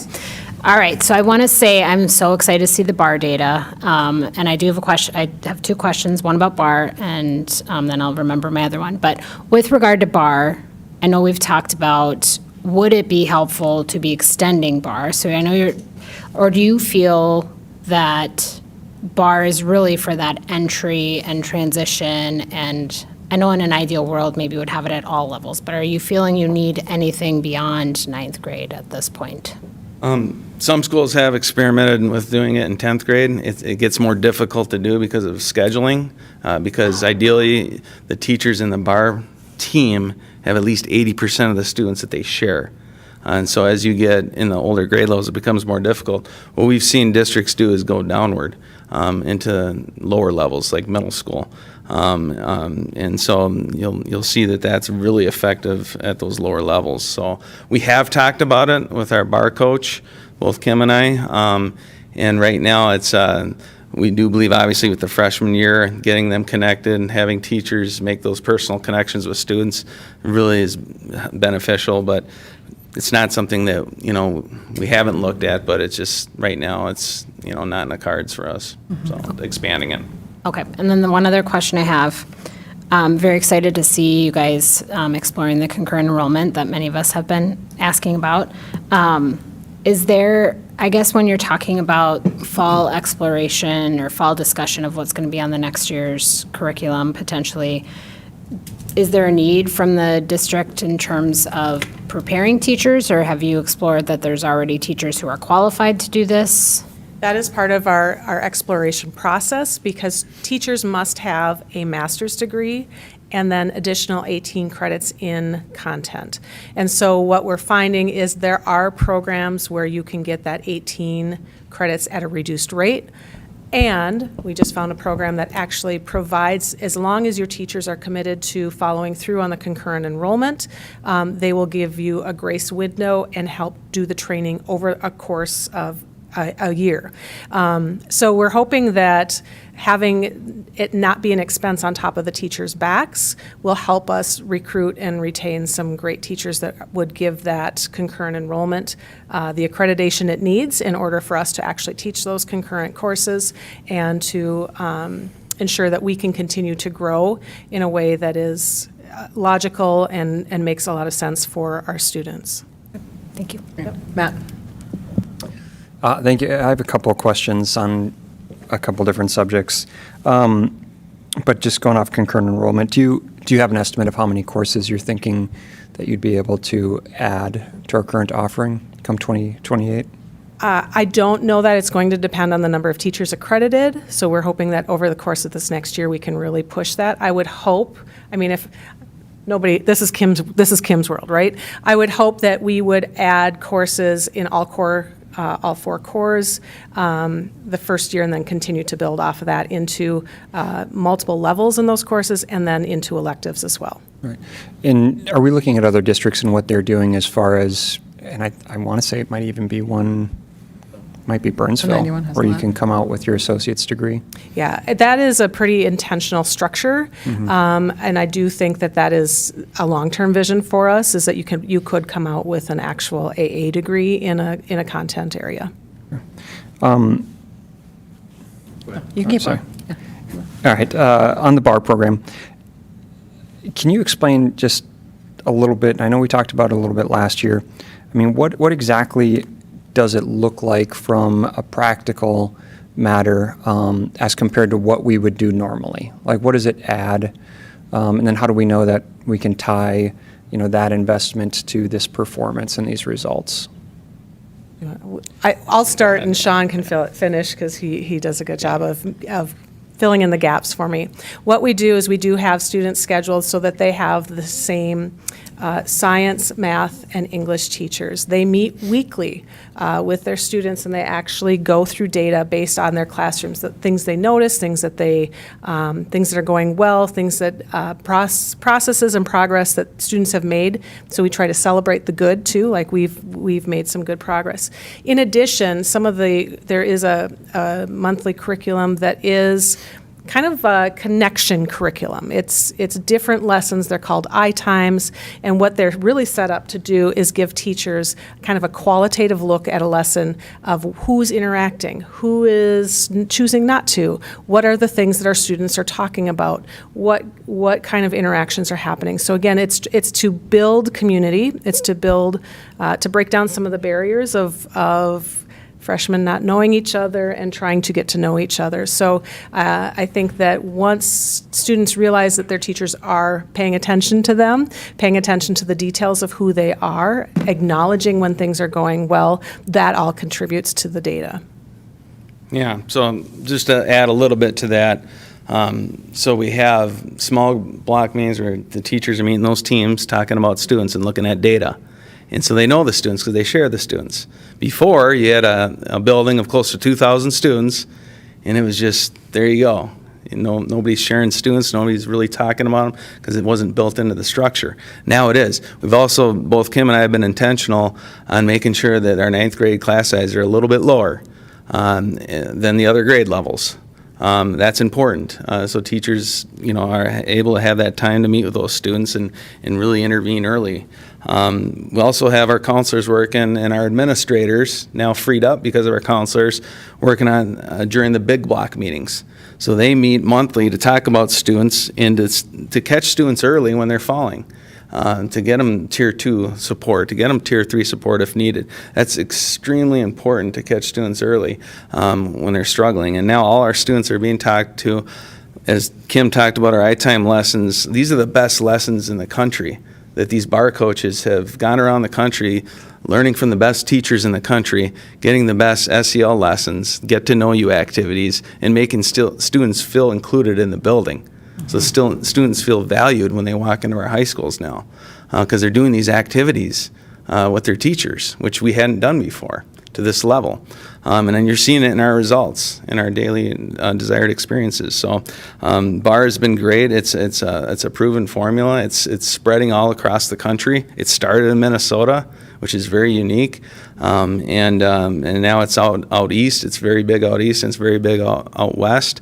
And it's proven. It's data driven, which is important for us. And it works on academic, mental health, college career readiness, and all the things. So I could sell it all day, but it's really good stuff. So, is it kind of similar to what we have at the middle school level, then, like a Teams model? Yes. Kind of, and then you're just implementing that in ninth grade? That's a high school version of a Teams model. Okay. Is that the biggest change that comes with BAR, would you say? Well, you're also provided a BAR coach from BAR that comes in and that basically takes that middle school model and provides data, I-time activities, professional development. We have 2 days of training in the summer with all our teachers. So it really takes that and it gives it a lot of structure and proven strategies that have worked in other high schools across the country. So, Are there any other questions on BAR before I go to a different subject? No. Back on the curriculum alignment, which I'm excited to hear about. Wondering if you could provide a little background on, you'd said that you have one common assessment completed. Just wondering if you could talk about that. What's the process of creating a common assessment? What does that mean for you as principals, as the educational leaders of the school? And outside of the common assessment, like what are you using currently, to analyze performance of students and teachers within your school? So there's probably 3 questions there, but. So obviously you have, the macro level of the MCA results, ACT results, graduation rates, all that stuff. But then you go down to the micro level and see how our students are doing. You can't PLC without common assessments. Okay, so you can't grow professionally if you can't talk about data and how you're doing. And so the goal of common assessments is to look at data and see how we can help each other improve. And we're in that journey together, all us educators. And it's not about taking away any creativity of a teacher or anything like that. You still have your creative craft as a teacher when you go in the classroom and teach. However, if we have common assessments, we can now look at data and see how we're doing. So if I have 3 teachers in my PLC and teacher C is just really doing really well, I taught social studies, so is doing really well in the World War II unit, and maybe my scores weren't as high, I'm going to ask them, hey, what did you do for lessons that week? And the best teachers are the best pirates. I firmly believe that. The best educators are the best pirates. And then they steal from each other, and they make each other better. They talk about how we can improve experiences for our students, because ultimately, at the end of the day, we want our students to do well. I just want to add, I think that one piece that you might be expecting that it's already in place or should be already in place. There was a good number of years where the curriculum revision process was on pause or slowed down. And so we've had some years where, yes, some people are in standards-based review right now, so they are talking about this at this time. And there are some people who, over time, it's been a long time, and we've had a lot of people change and move in and out. So this year was really about grounding ourselves to make sure that we had a scope and sequence and that we truly were teaching the same things. And we agreed on what those same things were in alignment with our standards. And so it might feel like, well, why haven't we been doing common assessments forever? It's because we haven't slowed down and sat down next to each other, compared notes, and really planned out our school years between the 3 schools. Middle schools also did the same thing, and this is the first time we really slowed down to do that process. So maybe that helps a little bit. Maybe I could see the concern, like maybe, well, what the heck have you been teaching? The reality is we grounded ourselves so that we're all on the same point. That was a big piece of work this year, and our teachers did an amazing job of truly agreeing on what that looked like over the course of a school year. Yeah, and again, I'm all for it. I hope that comes across. But I guess my question was, if we're getting curriculum in alignment, is the curriculum that we're putting into place, does it not have like unit assessments already built into the curriculum? Is that what? Not necessarily. Not I mean, necessarily. we don't always just use a textbook chapter 1, textbook chapter test, go on to chapter 2. It is, when textbooks are put together and things like that, it's not always Minnesota standards when they put those together. So there is some negotiations and some moving things around that would cause teachers to be in a different spot or to work through that a little bit. All right, and so the goal is to have the common assessment reflect what's being taught in the classrooms, which will be in alignment with the state standards then, Correct. for each unit. Correct. Okay. I mean, so we have one, and you're thinking next year we should be set? Should have a year's worth, yeah. That is the intention. Great. That's good. Yeah, Tony, do you have, oh, sorry. Just to piggyback on what Matt said, I think he was right. I mean, just want to share that, from my understanding, 80% of the curriculum that we purchase is at the national level, and 20% is missing Minnesota standards. And so we got to go back and either recreate it, have a bunch of teachers figure it out, and then every school district has to do it themselves because there's no centralized unit. And so when you go to each individual, I'm assuming chapter, 80% of that is Minnesota standards, is going to be 20% is not. So you got to fill that gap, and then you got to create a new assessment on top of that to make sure it meets the Minnesota standard. And you got to do that for every single chapter, every single class, every single subject. And so that probably, you can't do that with AI maybe, I don't know. So you could probably you can assist. But that was just my comment. I got a bunch of questions, but I'll pause because I know Director Reichenberger has his hand up. Are you done, Matt? First off, I want to say congratulations. I'm looking at these graduation rates you guys offered here, and having numbers 9 points higher than the state average, the number of substantially higher across all these various indicators. That is an exceptional mark. I think that's reflective on the school district. It's reflective on the principals.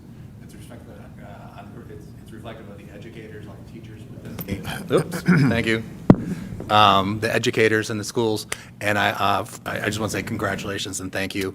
That is an exceptional mark, and it shows that Lakeville schools are doing something pretty impressive. And congratulations to all the seniors who are graduating too. You mentioned, you brought up the facilities for trades that are going to need to be upgraded. Trades, as far as facilities and as far as equipment and machinery, that represents a relatively large capital expense. And I'm just thinking ahead. I'm just throwing these ideas out here to you. If there are particular areas as far as individual trades that you see needing immediate upgrades, or areas where we should start looking as far as an investment, as far as putting money towards certain aspects of these areas. Are there ones that we need? Yeah, any immediate, and then anything kind of long-term as far as where we should be focusing our attention as far as increasing the investment as far as these trade programs. Yeah, I'm going to just jump in. ahead, yeah. One of the things that I would really, one of the pieces that we have in place right now is that we have concurrent enrollment for welding. And so I would want to partner with our technical and career colleges in the neighborhoods to figure out how can we utilize their resources as well as our resources so that it's not just an investment on ours. How can we partner? How can we bring our students to the level of what is happening in those facilities? Because they are the ones that are cutting edge, really. They're the ones that have the training and ready to go. So building those partnerships. Do I know that it's going to be welding, woods, IT? I don't know that yet. I'd want to spend some time as we begin that journey of what our schools are going to look like in the future to know what are the solids and what are the reaches for us to build those tech and trade programs.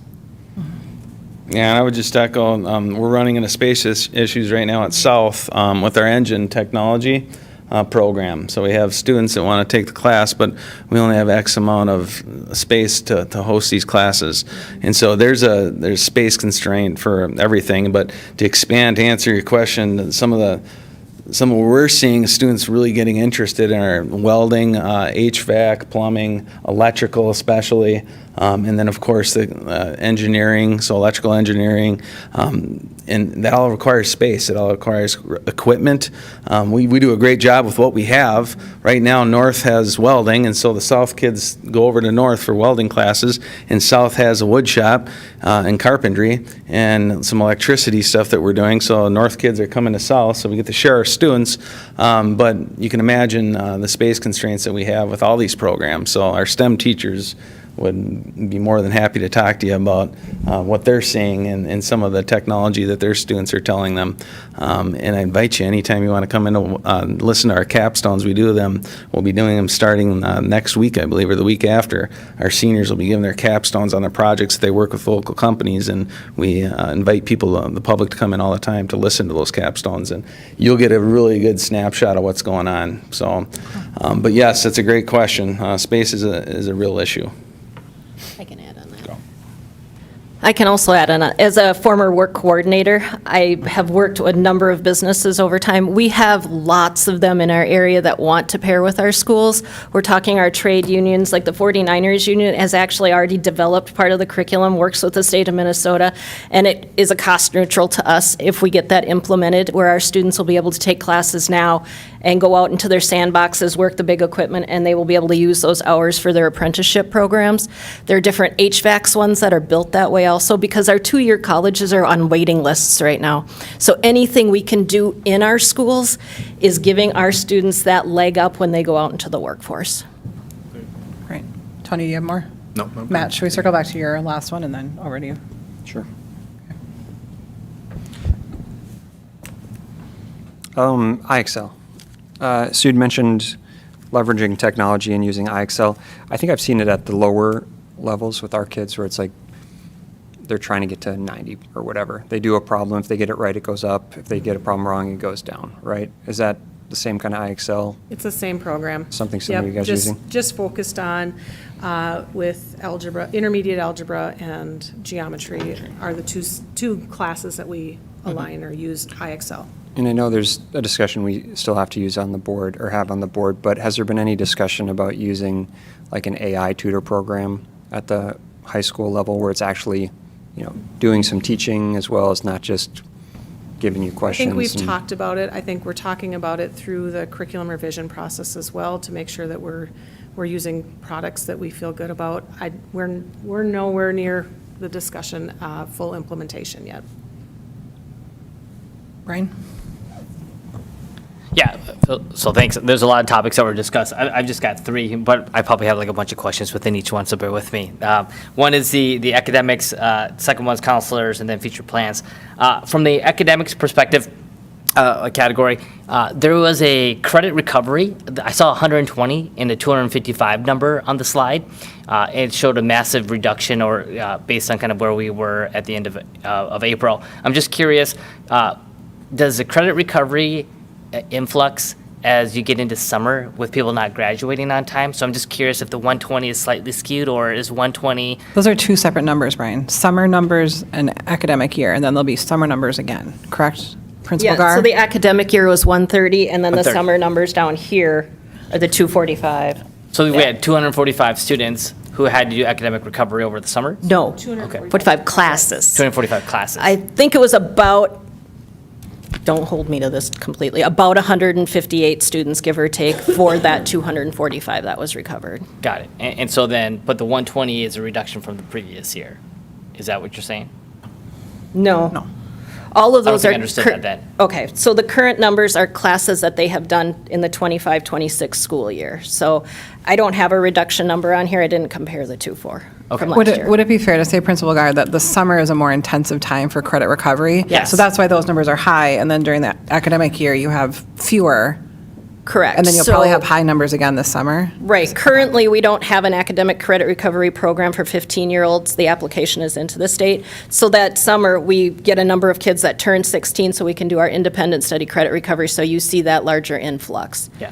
And I'm able just to have more students during that time because everybody else is gone. So I can have multiple classrooms, and we're in South. Got it. Yeah, I'm sorry, I was, I didn't understand the numbers very well. So then I interpreted the 255 was the total at the end of summer, and then we're at 120. And I'm like, well, are we going to get an influx going into summer? But thank you for the clarity.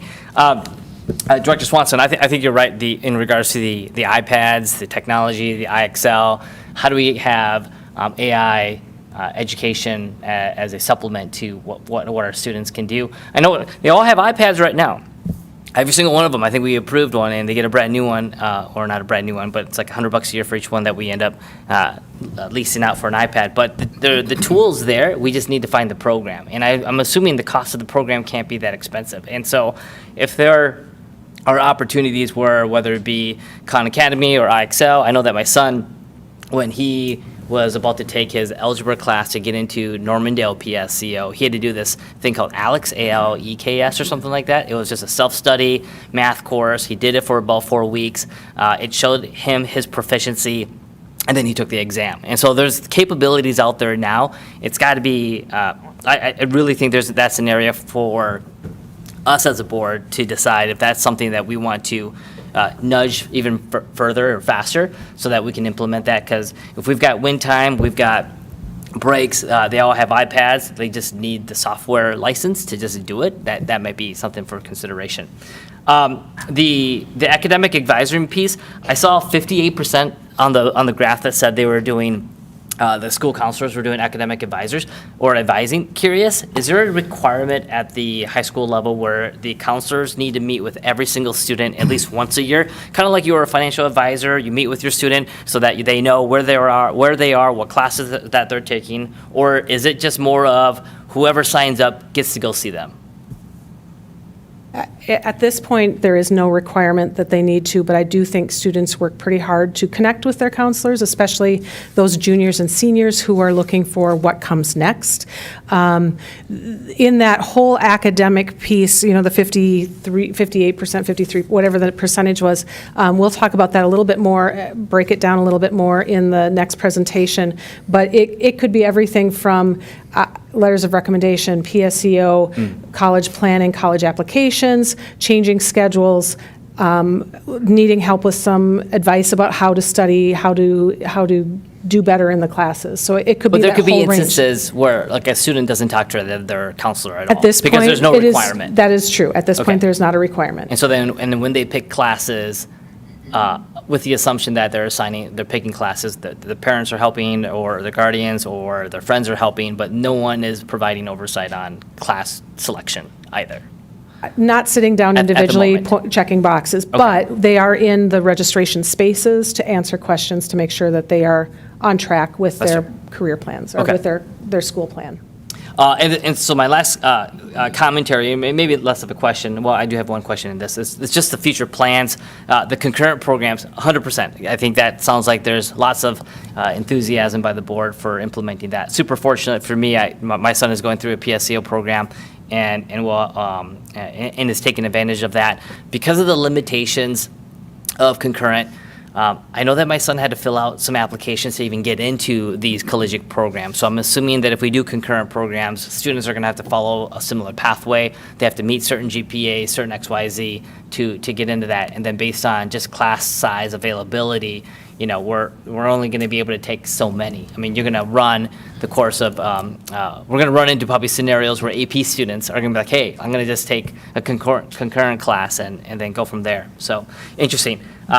The future plans also had, I think, 7th hour, I wrote that down, so that was a big thing. So maybe over the summer, we need to have conversations on what that looks like, because I think that's a huge That's a huge, not a deal breaker, but like an unlock to give our students more capacity to pick and choose. But more importantly, that 7th hour can be used for remediation. And then if you've got technology tools that can be used during those remediation sessions, it just makes our students get to the level that they need to much faster.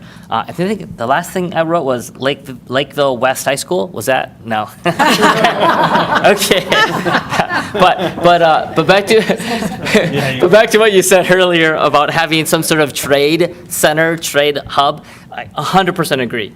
We've got.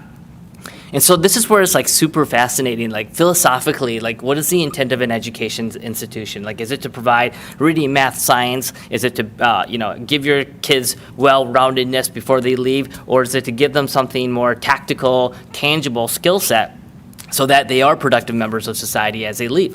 Not everyone will go to college. Some will want to be welding, and we've got components of that now. But we don't have an electrician program. We don't have a cosmetology program or a nursing program or a pre-pilot program. And so these are things that, as a school board, do we want to make a case to the community to say, this is something we should invest in. There is value in having your kids academically ready, but also have something tangible ready when they're post-high school.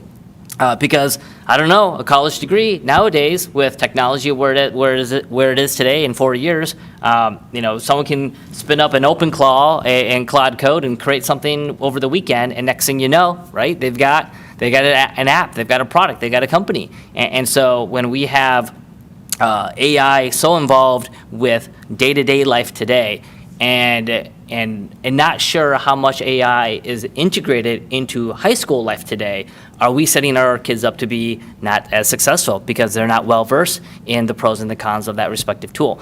But if we wanted to consider Lakeville West High School later, something we can talk about over the summer, or a tech center, I'm 100% on board with what that future state might look like, so look forward to an update from you guys. So thank you. You have your hand up? I do, but. So I was going to wait until board communications to share this, where the board members talk about the different things, because at 9:17, our last meeting, we did have a career and technical presentation that was provided to our board. And since 9:17 is our partner district and we partner with them for special education, they also have a career and tech program. We used to participate in this to a certain extent. The thing that we struggled with it is the scheduling, because they only have certain blocks of time, and so we kind of struggled with scheduling some classes. We also had a difficult time with transportation for students to get there. So at one time we did provide a bus, and then we stopped providing the bus because it was a budget cut. But they have really invested this last year specifically in the career and tech program. So I have all of these wonderful brochures of things that you can get now with their career and tech program, which is nail technician, power sports, cybersecurity, mechatronics, construction trades, heavy-duty trucks, that's a really popular one, graphic design, video game design, total auto care, and career seminars. So these are things that our students can access now through a member district that we have. We just have to provide that opportunity for our students. So I would love to get it here as much as we can, but knowing that kids need access to these things now, this is an opportunity for our district to take advantage of. I will say that my son participated in all of the welding classes. He was a South student and had transportation over to North. He did that the entire high school career. As soon as he graduated, he was on a waiting list for the welding program. It was quite a waiting list. He waited, so he did TESA while he was waiting for that at 9:17. He finally got into the program, and he's graduating May 7th with his welding certificate. So thank you to Lakeville Schools for that. So it is there, but again, I speak to the concerns that you have with the wait list for it. We do have opportunities for kids right here. We just need to be able to take advantage of it. So if you'd love to see the things from 917, just let me know. I can share those. And also Dr. Faber and his team would love to come and present to the board about that. So those are things that we can all look into, because they were options that we had for our kids and we just don't have them anymore. So thanks, Kim. Carly? I just wanted to say two things. One, some things that have come up in discussion tonight, one being kind of with the flexible day and some other things that we've explored as a board in terms of one thing that Chair Cameron and I have talked with the superintendent about is how do we kind of bring forth the various things that, not just the high school principals, but the middle school and elementary principals have brought to us in terms of needs or desires. And so that's something I think we're trying to put more numbers to, like in terms of what we can explore going further. And then the other thing, and I'm going to be the neuropsychologist in the room. I am very concerned about tech and how we implement tech in the schools, and so I think people are bringing that up as if we know that it's going to be a clear benefit. And I think we're talking about just how exploration on this is needed and will be discussed at a future board meeting. So that's to come. I have a couple of things, kind of waiting my turn to the end. But I echo what Carly just mentioned. I think we need to do our due diligence in making sure we are using tools that we can afford, of course, but are also best practice in education. And I think looking at the data and how those tools would be effective or not is critical. And so while AI might be an option and can be an option to explore, I am also seeing a lot of literature coming out recently, like Sweden, for example, with their conservative majority now, has banned iPads and technology in terms of an instructional strategy, because the research for Sweden is showing that that's not how kids learn, and that we've had this like push from ed tech to spend all this money over the last decade or so. And so I think it's interesting that like an entire country is now moving towards textbooks and paper-based instruction again, because that's how our brains retain information better. So I think there's movements both ways, right? And there's pros and cons to both, and pressures that we need to consider. I was just talking last night to my husband, and he's a dean at Shakopee, I think and he was saying for students at Shakopee at least, the number one issue he hears from students is issues with math, and that because they don't have a textbook, they have nothing to refer back to. And so they're struggling because they can't flip a page. They have to go watch an entire video to be able to relearn a skill, rather than when we could just flip a page and be like, oh yeah, this is working me through it. And so I think there's things to think about here, right? And I think ultimately it's like, what is the data saying? Are our numbers in student achievement going up with ed tech, or are they going down? And there's, I think, things to explore there. I also love the data on BAR, and I'm really excited to see the success of that, and if it makes sense to expand it, I think that's something to think about for the district. But I think it also speaks to me that we need strong curriculum in our district, and we need strong programs like BAR. A student just doesn't excel because we put a digital curriculum in front of them, but they succeed because of things that have been mentioned, like belonging and wanting to be there and feeling positive about who they are. So I think that is critical to academic success, and sometimes we parse them separately, but to me they are fully integrated.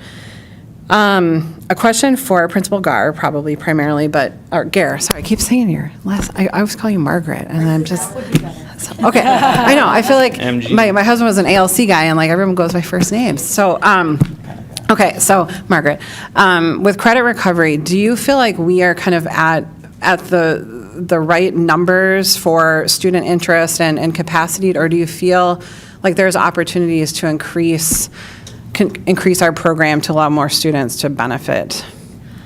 We identify all of them. Okay, We invite yes, all yeah. of them. We have multiple levels that we do the identification. I work really closely with both buildings. We use our IST process for identifying them. We run percentage rates during the middle of the semester and quarter to try and identify them even earlier. And if we see low percentages, we'll call the counselors in the other buildings and say, hey, can you pull this kid, and you want to find out what's going on. So we try and get down to like the micro level when we identify. So the engagement portion is always the tough part, because we're working with kids that have failed, and they don't want to look stupid. They don't want to look like different from everybody else. So finding those after school times where they come in and those pieces, could it be bigger? I hope not. With all the other implementations we put in place, I think that number should be a 10% or less of overall population. Okay, great. And then my other question was around common assessments, and I think I'm come from a liberal arts background, and so I appreciate having a test where we can quickly verify, like, a student got a 98 or a 90, and we can, yep, one is better than the other, right? But I'm also wanting to make sure our students are getting assessed on things like writing and more nuanced ways of, or presentations, and, you know, how are we thinking about common assessments? Are we only thinking about tests, or are we integrating kind of a diverse range of assessment types? There are both formative and summative, but most of the common assessments are just agreed upon based on the scope and sequence. Okay. So, but back to an earlier question about the canned test or things that come with the curriculum, that's where those questions of depth of knowledge come in. So they're created by the teacher, so most of those are kind of a comprehension question, and they can't be faked because the student actually has to write them, and it's not just multiple choice, which are really important as we're changing and meeting the standards so that they understand the depth of the standard.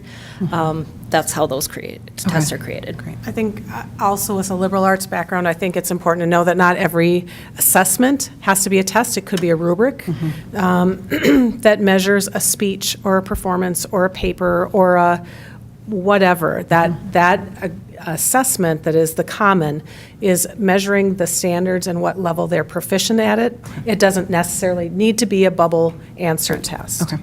And if there's pros and cons, that depending upon the topic, right, of when those should be implemented. Okay, great. Any other questions or discussion? All right, great. Well, thank you. Okay, I have one more question. Oh, sorry. Sorry. No, go ahead.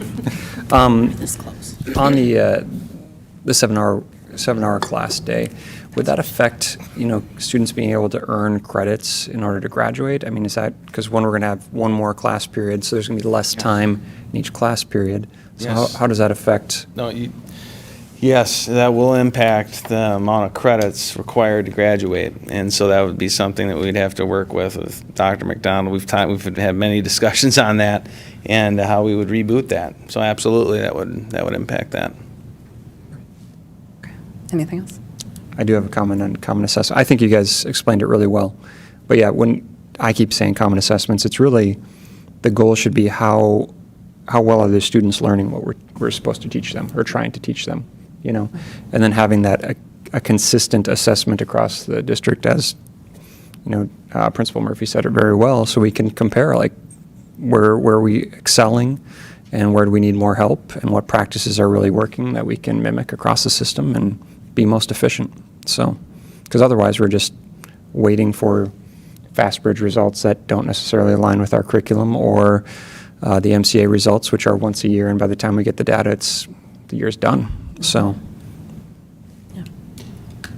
appreciate that effort, though. Great, thank you. Thank you for being here.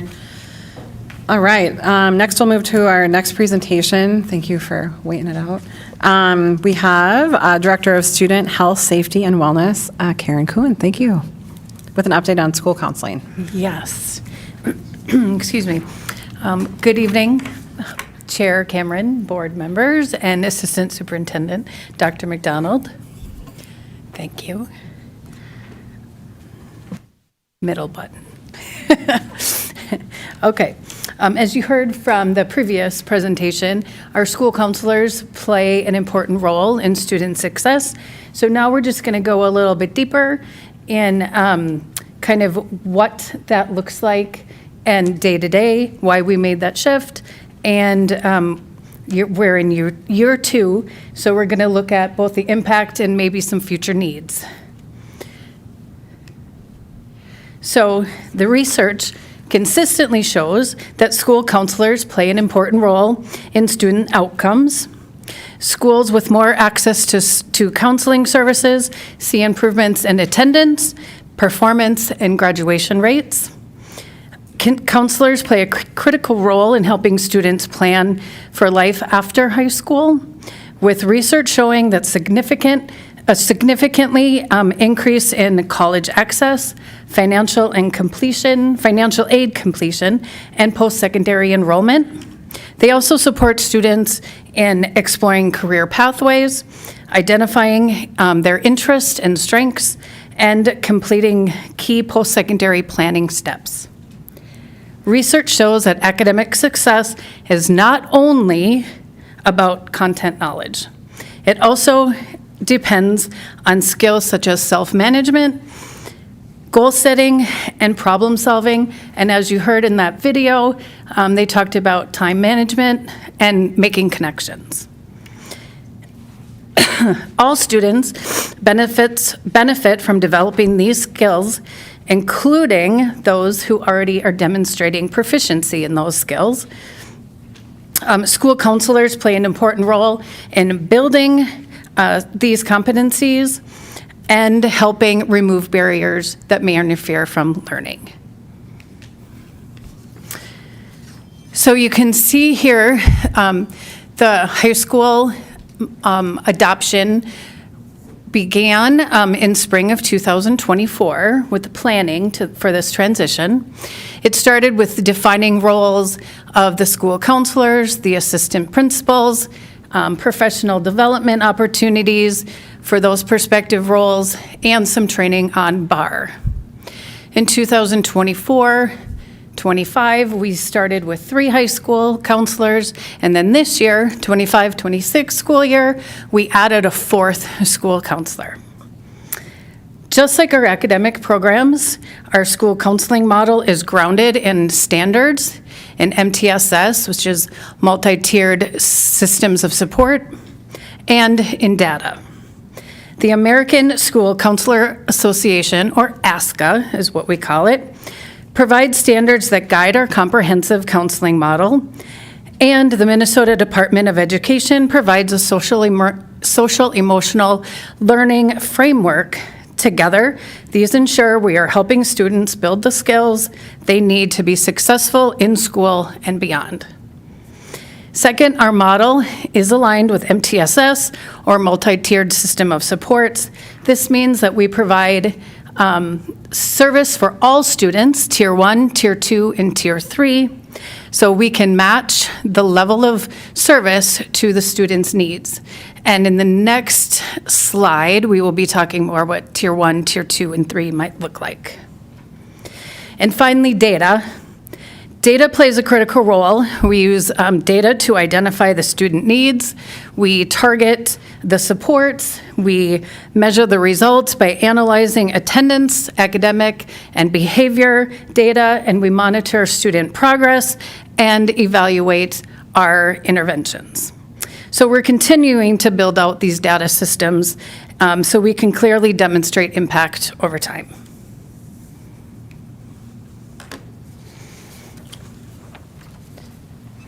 All right, hello again.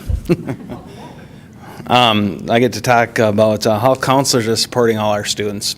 So at the Tier 1 level, they're supporting all of our students, and they've done a really good job in both buildings during advisory time. So that's the time that we've been creative during that 6-period day to get some extra activities and supports in for our students. Particularly, they've been creating MCIS lessons, college and career readiness, skills inventories, et cetera, throughout the school year.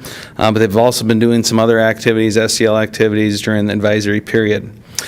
And then, as you can see, Tier 2 has more targeted skill acquisitions, interventions based on screening data. They'll identify groups that maybe need help with study habits, social skills, et cetera, organization. And sometimes they'll do those in smaller group settings to help students during that time period. And of course, Tier 3 is where they've really stepped up.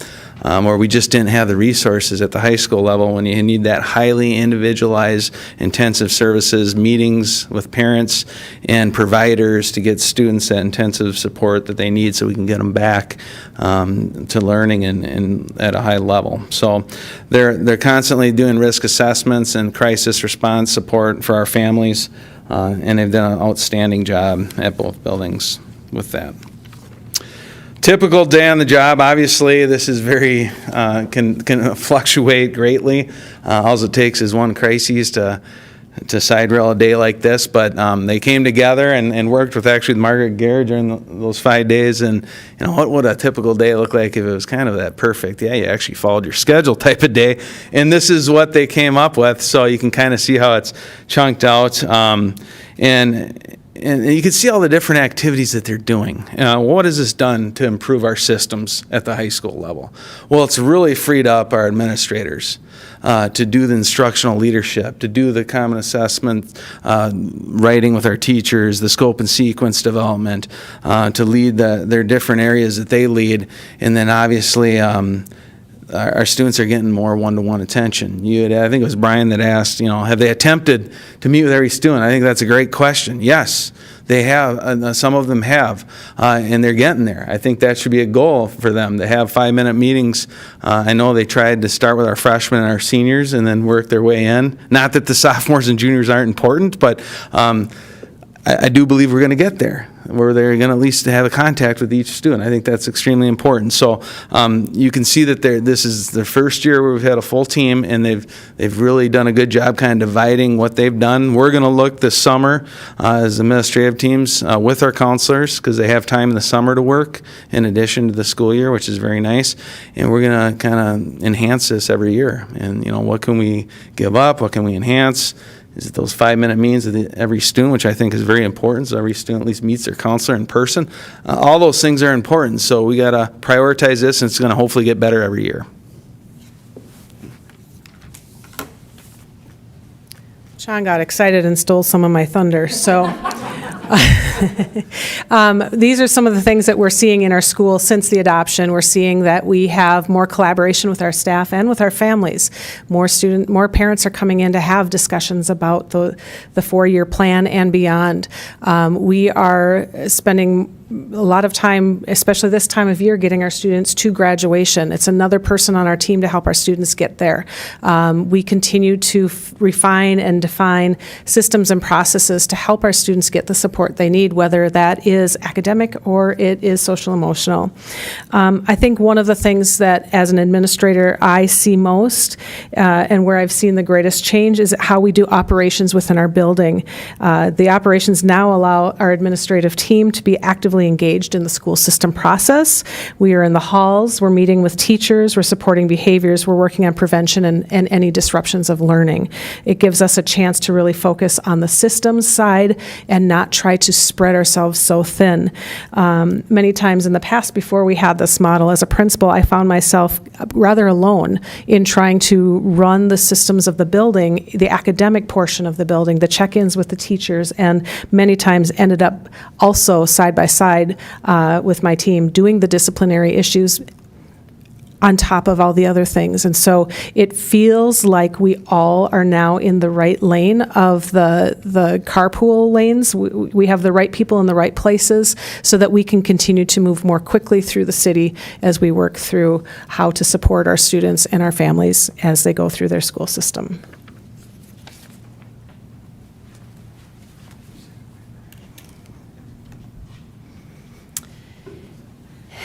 So yes, our counselors have been a great addition to our high schools. So we look to building our future and take a look at that. I'll give you a minute to take a look at that table. The American School Counselor Association recommends a ratio of 250 students to 1 counselor. As you can see from those surrounding districts, all are above that recommended ratio, but Lakeville is amongst the highest. That directly impacts the amount of time counselors can spend providing service to all of our students. While we've made improvements and progress adding these 2 positions, you can still see that there's a wide gap, and currently capacity where we could increase. So we are more to the recommended ratio of the American School Counselor Association. So as our district continues to grow, moving closer to that recommended ratio will allow counselors to spend more time working directly with students, supporting their academic progress, well-being, and their post-secondary education. In addition, there's always an addition to that, an important opportunity we would like to see is expanding this counseling model to our middle schools. Earlier support in the middle school levels would be strong, would allow them to have stronger skill development and earlier intervention, which would hopefully go to fewer escalated challenges as students enter into our high schools. So ultimately, the work is about ensuring that every student has the support they need to stay engaged, succeed academically, and graduate with a plan for their future. That's not the ending. No. Okay, wait, pause.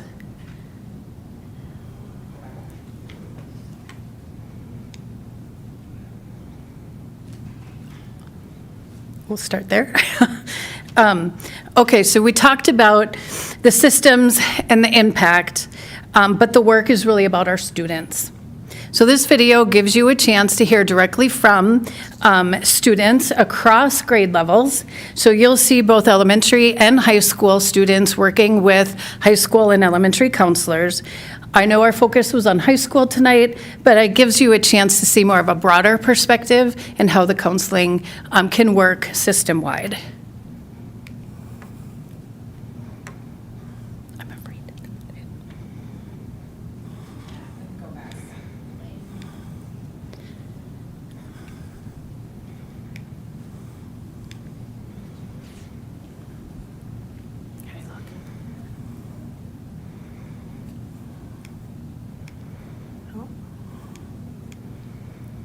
Maybe they can run it from the back.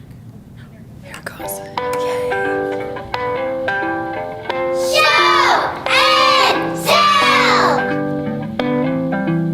Hi, welcome back to Show and Tell. My name's Lisa. Welcome back to Show and Tell. I'm Lila Perkins, and we're going to be talking to our student services today. Could you tell us what it's like being a school counselor? So the days go really fast because there's a lot of work to be done, and no 2 days are the same. And can you tell us what's something that you've learned in your time of being a school counselor? I've learned that it takes a lot of practice to do something new, and it takes a lot of courage, and that's something that I want my students to know too. And can you tell us what's your favorite part about your job? Well, I love to see students succeed, and I'm their biggest cheerleader. How about you show us some things? Can you show me something that really helps students? So I want to show you this. It is a breathing ball. We work a lot with slowing down breathing, and this helps students to take slow, deep breaths. And tell me, how awesome did I do as an interviewer? You were amazing. Hey, can I ask you guys a couple questions about student support? Yeah, of course. Greg, how do you like the counselors and student support at Lakeville South?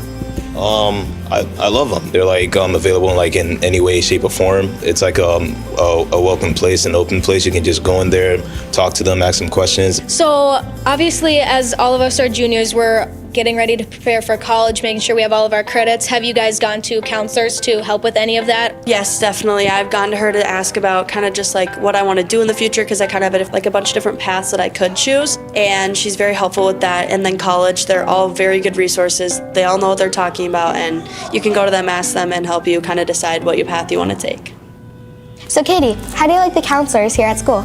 I feel like they're always very supportive and are always there for you whenever you need them. How do school counselors make school easy for you? They really help me when I feel like, for example, like sad or I'm annoyed about something. They can really just help me with how I'm feeling, and then that can lead to just overall doing a lot better in school. How about you, Jackson? Having a school supportive dog really cheers kids up when they can like pet it and stuff. Thank you guys for answering these questions and giving us your time. And Piper, how do you like being the school counselor's dog? Girl, you can give it to her. There you go. What is something that you think the students should know about student supports that you don't think they do? With how new counseling is this year, kids don't really know what we're here for. So we're just here to help whatever that might look like for each student. So if it's, I'm having a bad day, come on in. We can help with schedule changes, or we're working on creating groups so that we can just work with multiple students at a time that maybe have a shared experience. We just want kids to know that we are here and we're available for whatever they might need. Okay, so you've told us a bunch of stuff, but now can you show us what's going on right here? Because I've been looking at that the whole time. So these are just a bunch of fidgets. Sometimes it's just nice to hold on to something and to just squish something or, distract yourself a little bit. It's a lot easier to talk when you're just kind of having fun. What is your motivation for why you chose this path? I had an incredible counselor in high school, and she was just the most impactful person on my life. She just helped me feel loved and cared for and supported, and I just think every kid should have that. Thank you for watching Show and Tell, and I'll see you later. Thank you guys for watching this show and tell. I hope you learned something new and interesting about our counselors, and I hope you guys have a good rest of your school year.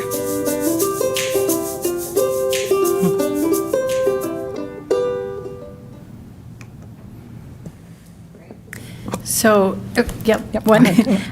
you just heard, it gets me every time. It really does. But what you heard just brings their work to life. Behind the systems and the data and the structure is students. And students, they are feeling more connected, they're feeling more engaged, and they're feeling more that they're better prepared for their futures. And that's the true impact that we're working to really build and sustain here. Great. Thank you. Thank you. We'll open it up for questions and discussion. Director Thompson, I'm sure you already have your hand up. I appreciate you sharing kind of the metrics around. I think 58% was related to academic focus and some other 38% for social emotional learning. So I get I think the goal was 250 to 1 or something of that nature. Edino's at about 271 and we're like 500, which is a huge number because you got one counselor for every single student for each grade. But I don't think you guys we don't have them separated by grade. It's based on alphabetical order, so that it's the same counselor for the rest of their 4-year term. Great. I guess what I'm curious and not to ask that counselors are not valuable, but it's like I'm trying to use the data to just understand the volume of work that they're doing. And so as I listen to this, it's an individual, doors open, pretty much any topic from A to Z is what I'm hearing. And there's certain categories of XYZ that we try to kind of classify that particular reason or request of why they came in. So is there a ticketing system that says, hey, student came in, this is the topic, and then it's checked off? Is there a backlog of a counselor is booked out 2 weeks in advance and they're just full because they've got appointments scheduled? Or is it based on first come, first served basis? I'm just trying to understand the volume of work. Is it busy work because they're just busy, or is it busy value-added work? Does that make sense? It's busy because there's lots of students that have different needs, and so we have the different tiers of support.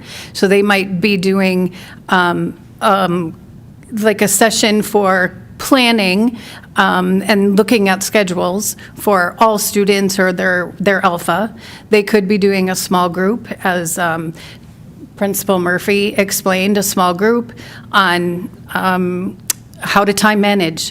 How to manage your time and how to do some study skills. Or they might be doing some individual supports. A student might feel they're in crisis. So it really depends on the needs, and they have to prioritize their day every day. And they do have a logging. They log when they see students. When they see students. Yeah. Got it. Yeah. And so can students schedule appointments with them for a future day? So are they booked out for like 2 weeks out, or is it? Yeah, and the reason I'm asking is that I get the 250 number, and while we have 495 to 1, is it just because kids are just randomly coming in, there is no schedule? I'm just trying to understand the volume and the type of kind of requests that are coming in that might justify the need of we need to have 4 more for each high school. And so if we have 8, is it going to be more, I don't want to say busy work, but it's like, you know what I mean? Because you can only do so much academic planning, you can do so much of XYZ, but if people or if students are coming in just to go hang out, I don't know. Does that make sense? Yes. So I think one of your other questions was, do they see all of their students? Currently, I would say, no, they're not able to. Like Mr. Principal Murphy said, they started with 9th grade and 12th grade, and they're trying to, but they just have so many students. So if you had a smaller ratio, you'd be allowed, you would have the time available, or you would be able to see all of your students on your alpha. You would have that connection. You'd be able to have more of a personal relationship. And we all know that the more engaged students feel at school, they will come to a school, they attend, and they have better academic performance. Well, but you could do that now. You could have every morning blocked where you would see, I mean, we've got 500 students.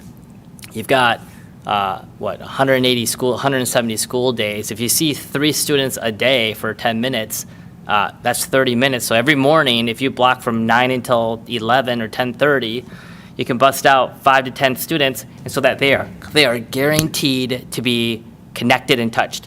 And then you leave the rest of the afternoon open for walk-ins for whatever you may want to do. And so like that is a governance scheduling structure that could be considered. So. I'm wondering at the building level, like, do you have a perspective on how this plays out? Yeah, I just wanted to add, you're doing a great job, but I just wanted to add what it looks like at the school. They do have times that they set aside for appointments, of course. Every student that comes in does log in. They actually have to sign in and with their purpose. So we do have the numbers and the metrics to show that they are busy all the time.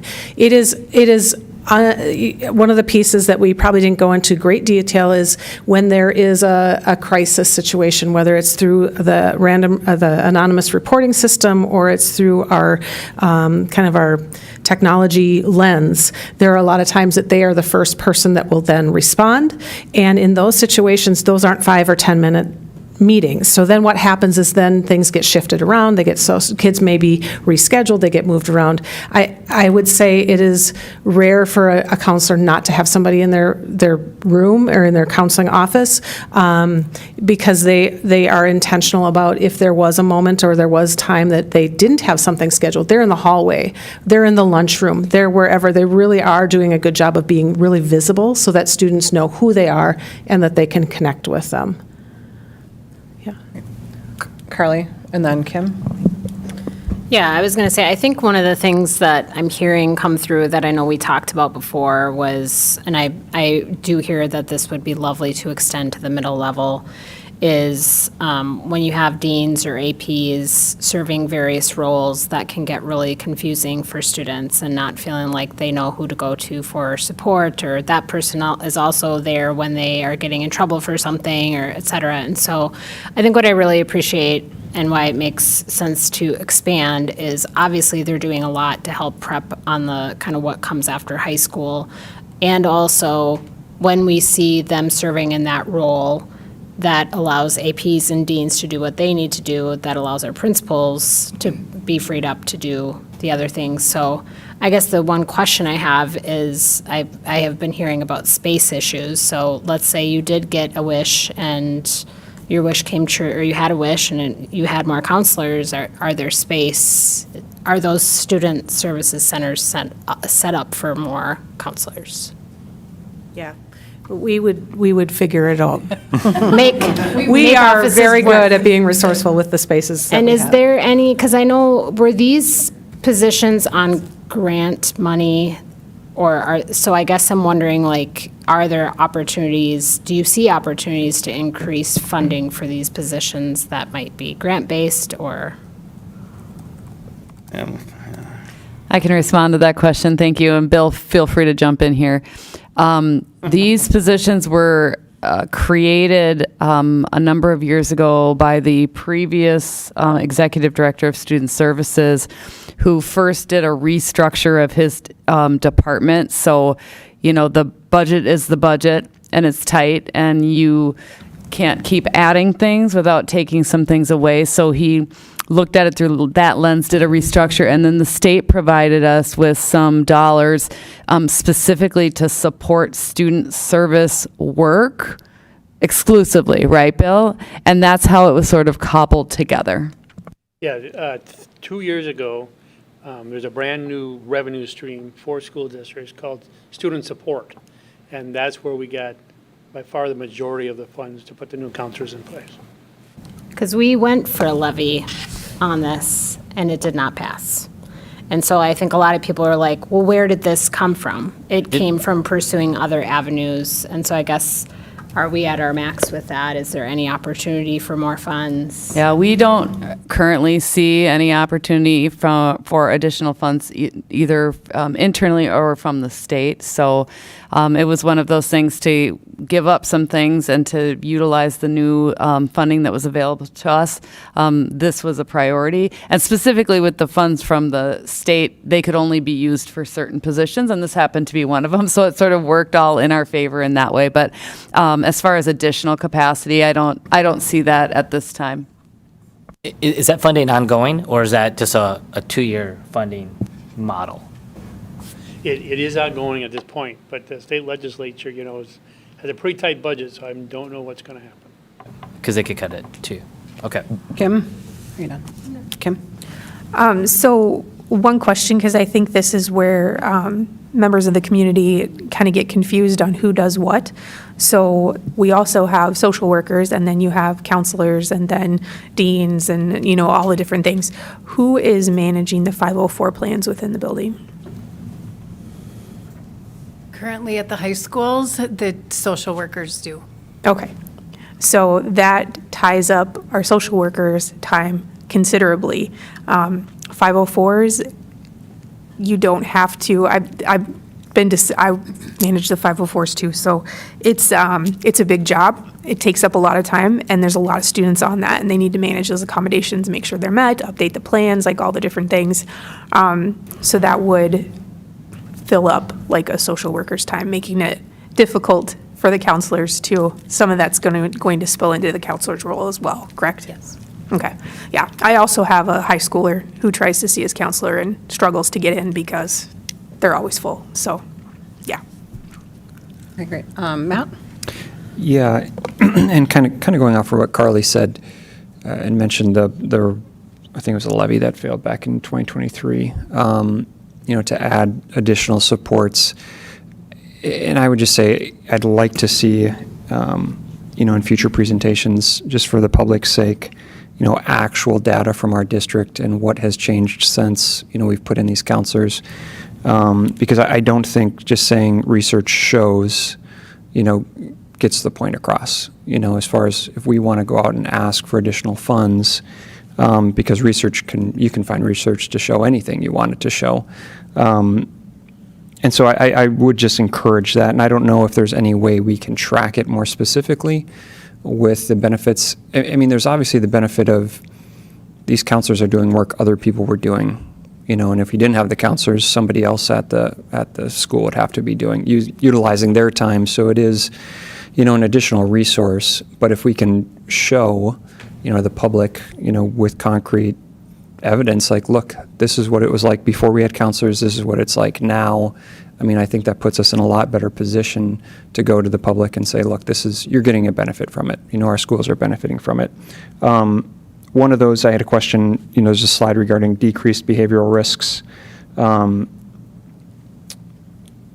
in relationship to the counselors. I was wondering, one, what does that entail? And two, how are the counselors involved in that relationship with the decreased behavioral risks?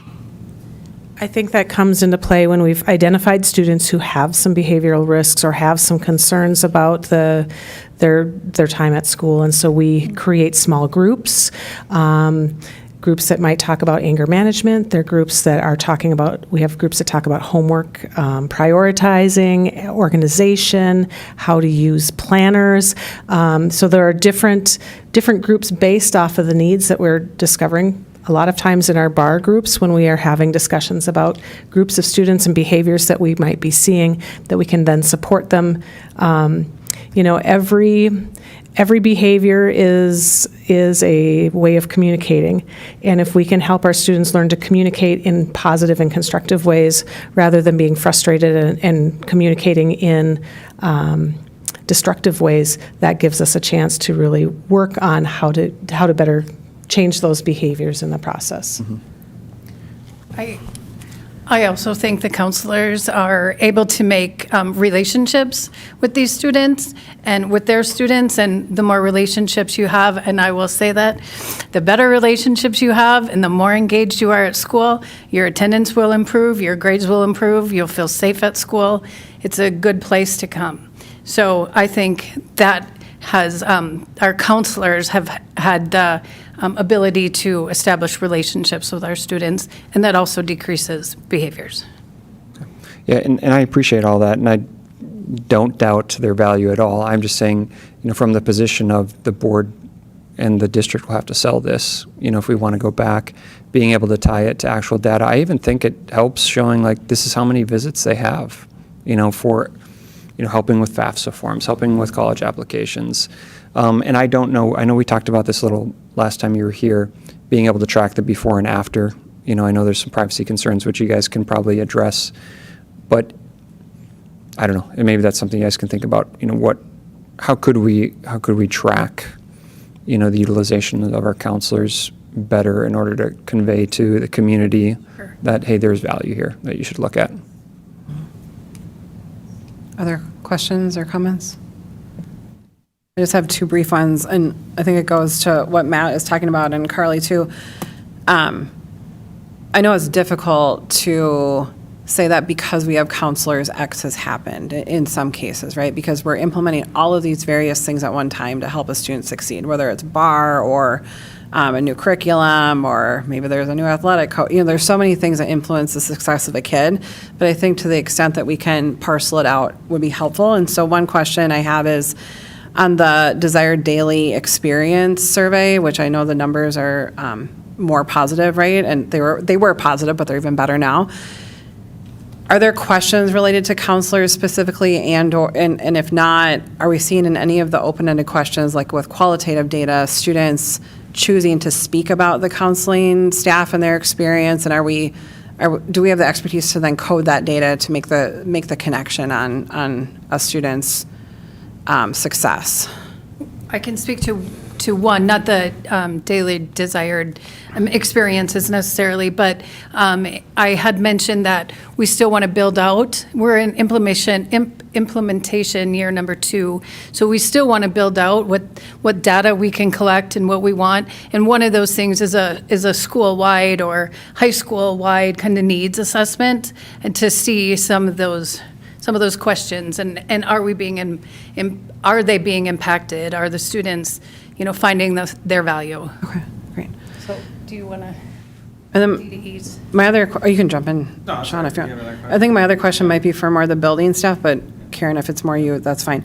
And it comes from my own husband's experience working at another high school, right, in our conference. And I'm aware, at least at his building, the team environment that's created amongst the administrative staff to connect students to counselors and vice versa based on whatever's happening. Can you speak to like how the principals, dean/APs, counselors You read my mind. Okay, great. And so that's part of the tandemness that I think that we have a couple things that they actually cited that you guys are starting to get at, and how can they track data better and to justify the work that they're doing. So talking about data regarding Tier 2 interventions when students are really struggling. We have the Tier 1 stuff that every kid's getting, but then that Tier 2 intervention and how can we track that better is something that they're looking at doing next year. But they do work in tandem with our assistant principals, and they get to know families really well. And so oftentimes when there's a behavior, they're able to come at a different angle than the assistant principal would be able to come from, or the dean, during this process, and be an advocate for the student, making sure they get their homework if they are suspended, making sure that they work with the family to get the supports that they need for the reason for the behavior, and being very proactive at those intake meetings when students come back, because the goal of an intake meeting is to be successful and to not make the same mistakes twice, and then to get the help and the supports you need. So data tracking that and the interventions that they do. I think you're right on with that. So they are looking at that. They're also looking at how they can intervene with drugs and alcohol and chemicals, and get some separate training on that to get some certification training with that. And then obviously you can track that data very easily in a school. You know, how many students are getting help with chemical needs, how many students are getting caught with chemicals. I have seen a decrease, so we do have a data there at South. I can't speak to North, but we have seen a dramatic decrease in vaping in our school. And a lot of that's information, so, you know, counselors giving lessons during advisory, giving family resources of the harmful effects of vaping, but then also just getting them the help they need. So there is data that they can track and they can report to you, and they are looking at that. Okay, great. Any other questions or discussion? All right. Well, thank you very much for the presentation. Appreciate it. All right, moving on to some policy discussion. So we're going to start with policy 512, school-sponsored student publications and activities. Director Albrecht, did you want to come in? I forget. Are you wanting to frame this, or do you want me to? I don't have anything. Okay. We have the subject matter experts. Oh, wonderful. Great. Okay. Nope, that's fine. I think one point of clarification maybe is that at our last work session, it was noted that we did not have a 512 by Terry Morrow, correct? And then what is being presented in our board packet is the MSBA version of the MSBA model policy for 512. But then I'm noting that it says original and revised. Is that MSBA's original and revised at the top of what's in our board packet? I just want to make sure that everyone's working off the same document. Sorry. That's okay. Correct. It would be MSBA's revised, perfect. not ours, because we don't have We've never one had it yet. before. Okay. Right. So. Thank you. Yep. What I have is just that there aren't any recommended changes because we don't have the policy yet. So it's being recommended to adopt it as is. If the board has any clarifying questions on the content of the policy, Principals Booty and Murphy are here to assist in any questions that you may have. But yeah, other than that, great. it's a Thank new you. policy. I think to our earlier conversation, I wanted to make sure I was understanding what the revision was on here for. So tonight's charge with this policy in particular is that this would qualify as a first reading. We're not voting on this policy tonight, but if there's questions or discussion on this, this is the time. And per our conversation at the work session, Terry Morrow from MSBA strongly urged us to just get policies that are required of us passed as quickly as possible. And then, of course, if there's extensive reviews that we want to go through at some point, we can do that as well. But I think he really pressured us to think about how to make sure we're in compliance, both just to have them on our website, but to help our administrative staff have the right tools to do their jobs effectively. So, yep, Matt. Just for context, I was wondering, because this is related to school-sponsored media and activities, I was wondering what that all entails and how frequently are students involved in this? Is there a school newspaper? I know I've seen like videos of kids interviewing. Yeah, do you want us to go up there? Can we do? You can do it from here, that's fine. This would entail things like a school newspaper, a literary magazine, a news broadcast, or a show that students write the content for. At this time, North does not have any of those type of programs. I don't think you have. We do a broadcast media course where students do a show, and we show it during advisory about once a month. So it's usually a news story on a sports team or a staff member or something interesting in teenagers' lives. It's entertaining. Yeah. Are there other questions or, yeah, Brian? Yeah, I'll ask, who reviews controversial content and who decides what content is appropriate and not appropriate? And while it is a school-sponsored student publication or an activity, is there rules and guidelines that we need to talk about that. I think, obviously, a few months back, we had, there was ICE had a bunch of folks that, there was an ICE march or something. Folks were coming out of school or out of classrooms to do. That's to not go. related to student publications. It could be. I mean, could it be? I mean, But that situation wasn't, so let's just, Yeah, I mean, Yeah, but what's considered school-sponsored publications? So any faculty can support a publication of a student, and so any faculty, does a school teacher have the rights to say, okay, this is going to be a school-sponsored activity for my classroom, and so then that student can, there's publications that go out with that as well. Like, what are the guardrails? Like, and who's providing those guardrails, and the governance structure around it? And then can students say, like, I don't like that? Can students say they like that? Can parents say they don't like it? I don't know. do we have any practices in place right now, even though we don't have a policy? In the case of we have a class, a teacher oversight, it's called broadcast media. So the teacher, obviously, if there's anything vulgar or offensive or controversial, is going to be a supervisor of that course. So we're relying, or we are giving the authority at the teacher level for them to decide what's controversial, what's not controversial, what's appropriate, what's not appropriate. So does that individual have guidelines or other policies that guide that framework? I think the hard part is right now we don't have policies in place to guide that. So it is then on a teacher opinion or a practice that has been in place. Students have a lot of First Amendment rights when it comes to student publications and things like that. Without us having anything in place, we are pretty limited to how we can coach and support students in that process so that they can understand how to do journalism, how to do those pieces. So I think we have to have something in place so that we can even have the discussion about what is the practice or what is the policy for that. Kim, did you have your hand up?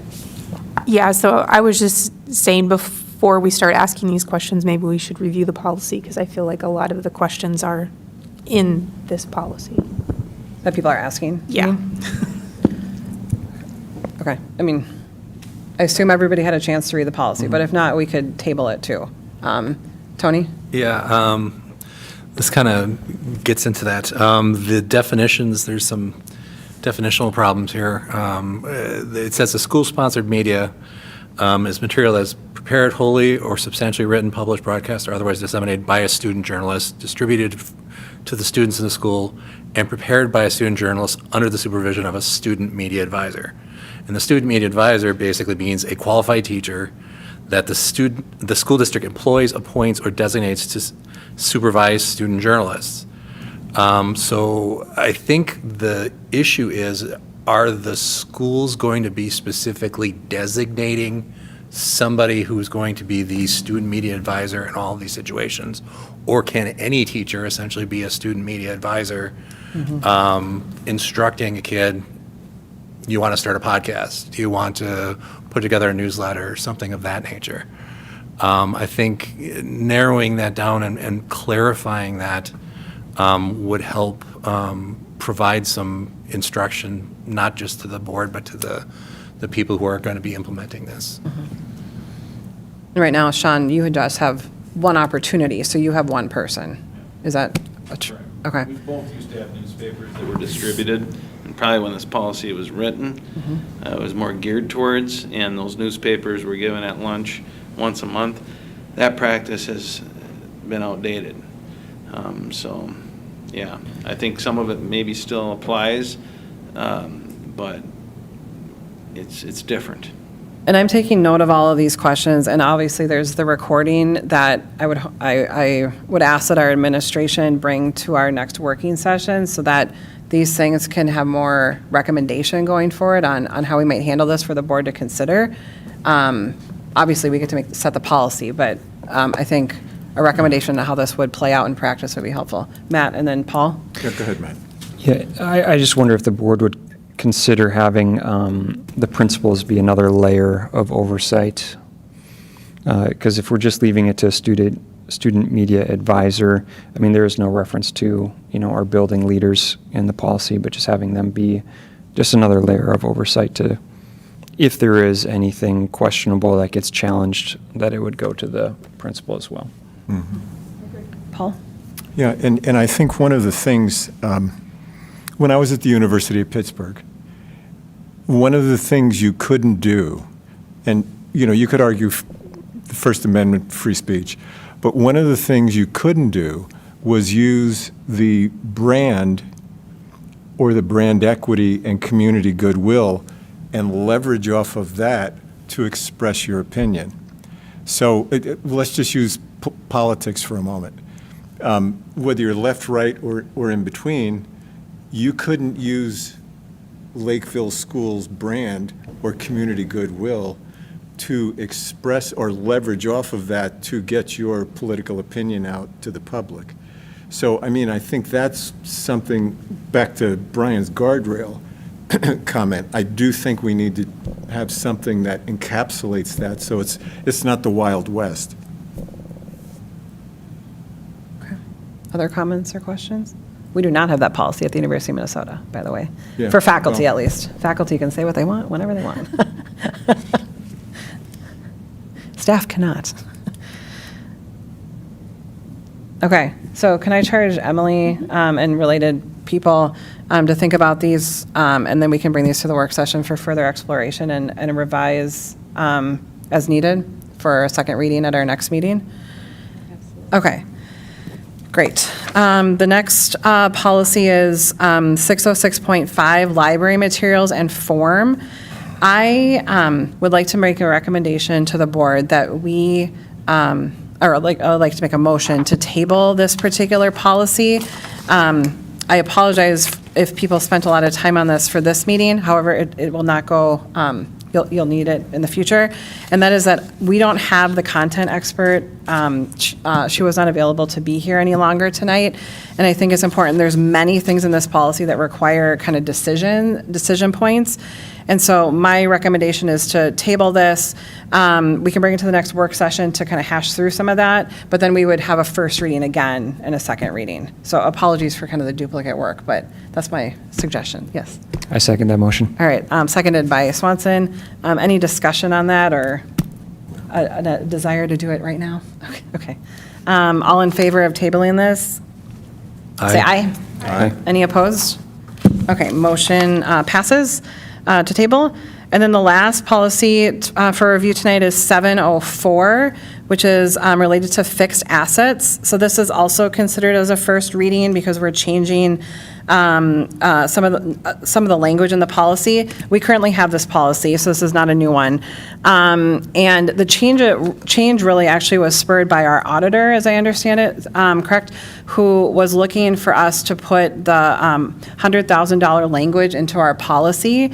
And so what Brenda and Bill did is presenting to us the MSBA model policy, and the red line edit that you see is our auditor's request for changing MSBA's recommendation, which was the $25,000 threshold. They want it to be at the $100,000 threshold. Am I summarizing this correctly? Yeah, right. Okay, so that is what's on the table for discussion regarding edits to this policy. So any questions? Bill probably could answer them the best, but. And is there any other things you want to add, Bill, about why they wanted this added, or is that sufficient? The biggest change is we've had that $5,000 threshold for many years. 20 years ago, we had to start putting fixed assets together when the rules came from GASB, going, you need to capitalize and make your books look more like a business. Okay, so now we have two sets of books. We have a set of books that makes you look like a business, and then we have our regular books like we always did, our fund accounting, right? So this ties back to what makes us look like a business. So we're going to capitalize any large purchases that we have and depreciate those over a period of time, right? Well, we had a threshold of $5,000. So anything that costs more than $5,000, we're going to capitalize that and depreciate it, okay? Well, what happens is we have some really large expenditures. Like when we buy iPads for our students, well, they don't cost $5,000, but as a group they do. So now we're looking at a group expenditure. So when we spend $2 million, well, we're going to take that and we're going to capitalize that and we're going to expense that over a period of time. Where before we weren't capitalizing or including that into our fixed assets or our capital assets. Because of the larger school district we have many expenditures that are over $100,000. And so that's why we're picking that 100,000, because the smaller, we'd be doing so much work, I have to hire more people to do the work. So our auditors and other big districts around us, you look at 196, you look at up the west side, Eden Prairie and Wayzata, they're all going to this $100,000. So it's not just us. Brian? If you bought a vehicle for $45,000, that wouldn't be capitalized? Is that what I'm hearing? Yes, because that's one item, it's over 5,000. It's over, okay, it's the larger purchases. So or the bulk one pieces or air handler, we're getting all of those pieces. Okay. But the little piece, like you buy a bunch of furniture, like our budget's over 600 grand for furniture, right? Yeah. Well, we weren't capitalizing on those because all the little pieces never hit 5,000. Got it, yep. Other questions or comments? Does anyone feel the need to bring this particular policy to the work session? Because I'm hearing no further conversation. Okay, so we'll bring it to the next meeting for second reading and then consideration for approval at that meeting. So we'll bring 512 to the next work session and 606.5. Okay, great. There are no reports with recommended action for tonight, so we can move to board member reports. Anyone with a report? Okay, thank you, Kim. Yeah, Kim already previewed hers. Anyone else? Yep, Carly? Chair Cameron and I had a lovely time at the Suds for Scholars event last week, so I want to put a special thanks out to our chamber again for raising money for our students. I don't know, I didn't hear this was official, but I heard someone mention $61,000 in scholarship money. And so it was a great event, lots of people there, and yeah, it was wonderful. Thank you to the chamber. That's great. Brian? I don't have a report, but did I hear something about high school graduation, something about we're moving a day? About what? We're moving a day, or is that not true? High school graduation? Is there anyone who can speak to high school graduation? Are there rumors or swirls, or no? I don't know. Are you talking about the consent agenda item? No, you're not. You're talking about weather? No. Did I miss it? Oh, never mind. Oh, yeah, sorry. Just This disregard calendar? that. Okay. Disregard. Okay, you're fine. Okay. Just a couple updates from me. My family and I went to see Mamma Mia at Lakeville North, and it was phenomenal. Like very high quality, and so just grateful for a talented arts program here in our district. I know Lakeville South also has a production right now, so I'm hoping to catch that. But both schools. Oh, it might be done. Okay. Well, both schools are putting on tremendous experiences for kids. And then I believe since our last meeting, I attended the Gifted and Talented Advisory.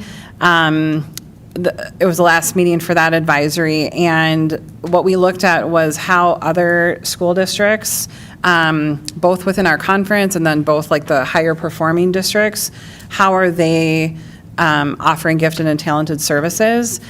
And so there was breakout group discussions and a lot of thoughts collected and people examining the different websites and offerings, and that information I think will be collated for further discussion on how we might enhance some programming here in 194. But I think the consensus among many people were that many districts of our size have more opportunities around gifted and talented programming. More students are able to participate, which likely is due to funding and resources, probably. And so I think there was interest in thinking about that tension between making it this like highly selective experience for only the kids who kind of are at the very, very top, or should a district have a philosophy of trying to get the second or third crop of students who could really benefit from advanced learning who maybe aren't getting the opportunity right now, and thinking about what's possible given our resources. So I think the Gifted and Talented team is thinking about that. But that was the focus of that meeting. So Carly? I think that's lovely, because when you think about like the superior range of intellect or high-level learners, that is above the 90th percentile.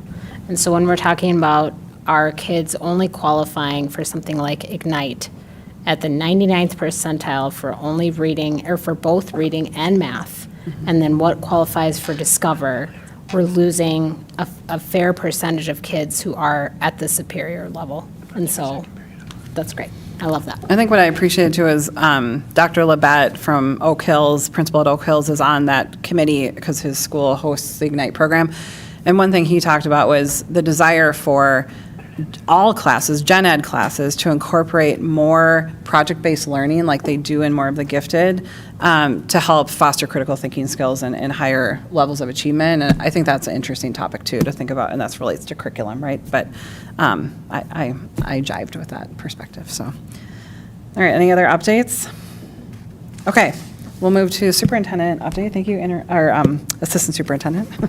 Thank you so much, Chair Cameron. Yes, I have one update tonight for you. With just 2 weeks left until our May 12th Growing Together referendum, Superintendent Bauman and I want to encourage all the voters in the district to take advantage of early voting opportunities, if you haven't already, of course. The district office is open for early voting from 8 to 4 p.m. Through this Friday, so for the rest of this week. And that's through May 1st. We will also be open for extended early voting hours next week, May 4th through 8th. So we will be open here at the district office from 8 a.m. to 5 p.m., Saturday, May 9th from 9 a.m. to 3 p.m., and Monday, May 11th from 8 a.m. to 5 p.m. Election day is May 12th. Polls will be open on the 12th from 7 a.m. to 8 p.m. Please note that polling locations have changed since 2026. So visit mnvotes.org. I'll say that again, mnvotes.org, and enter your home address to find your combined polling location. Just a note, the district office site is only open for early voting. It will not be open on election day, so you will have to go to your appropriate polling location on the day of the election if you choose to vote on that day. You can learn more about early voting in person and by mail, election day voting, and anything else you want to know about our Growing Together referendum by visiting our website, isd194.org/vote. Thank you so much. Great. Thanks, Emily. Is there a motion to adjourn? So moved. First by Anderson, second by Reichenberger. Any discussion? All in favor? Aye. Any opposed? All right, we are adjourned. Thank you, everyone. Thank you.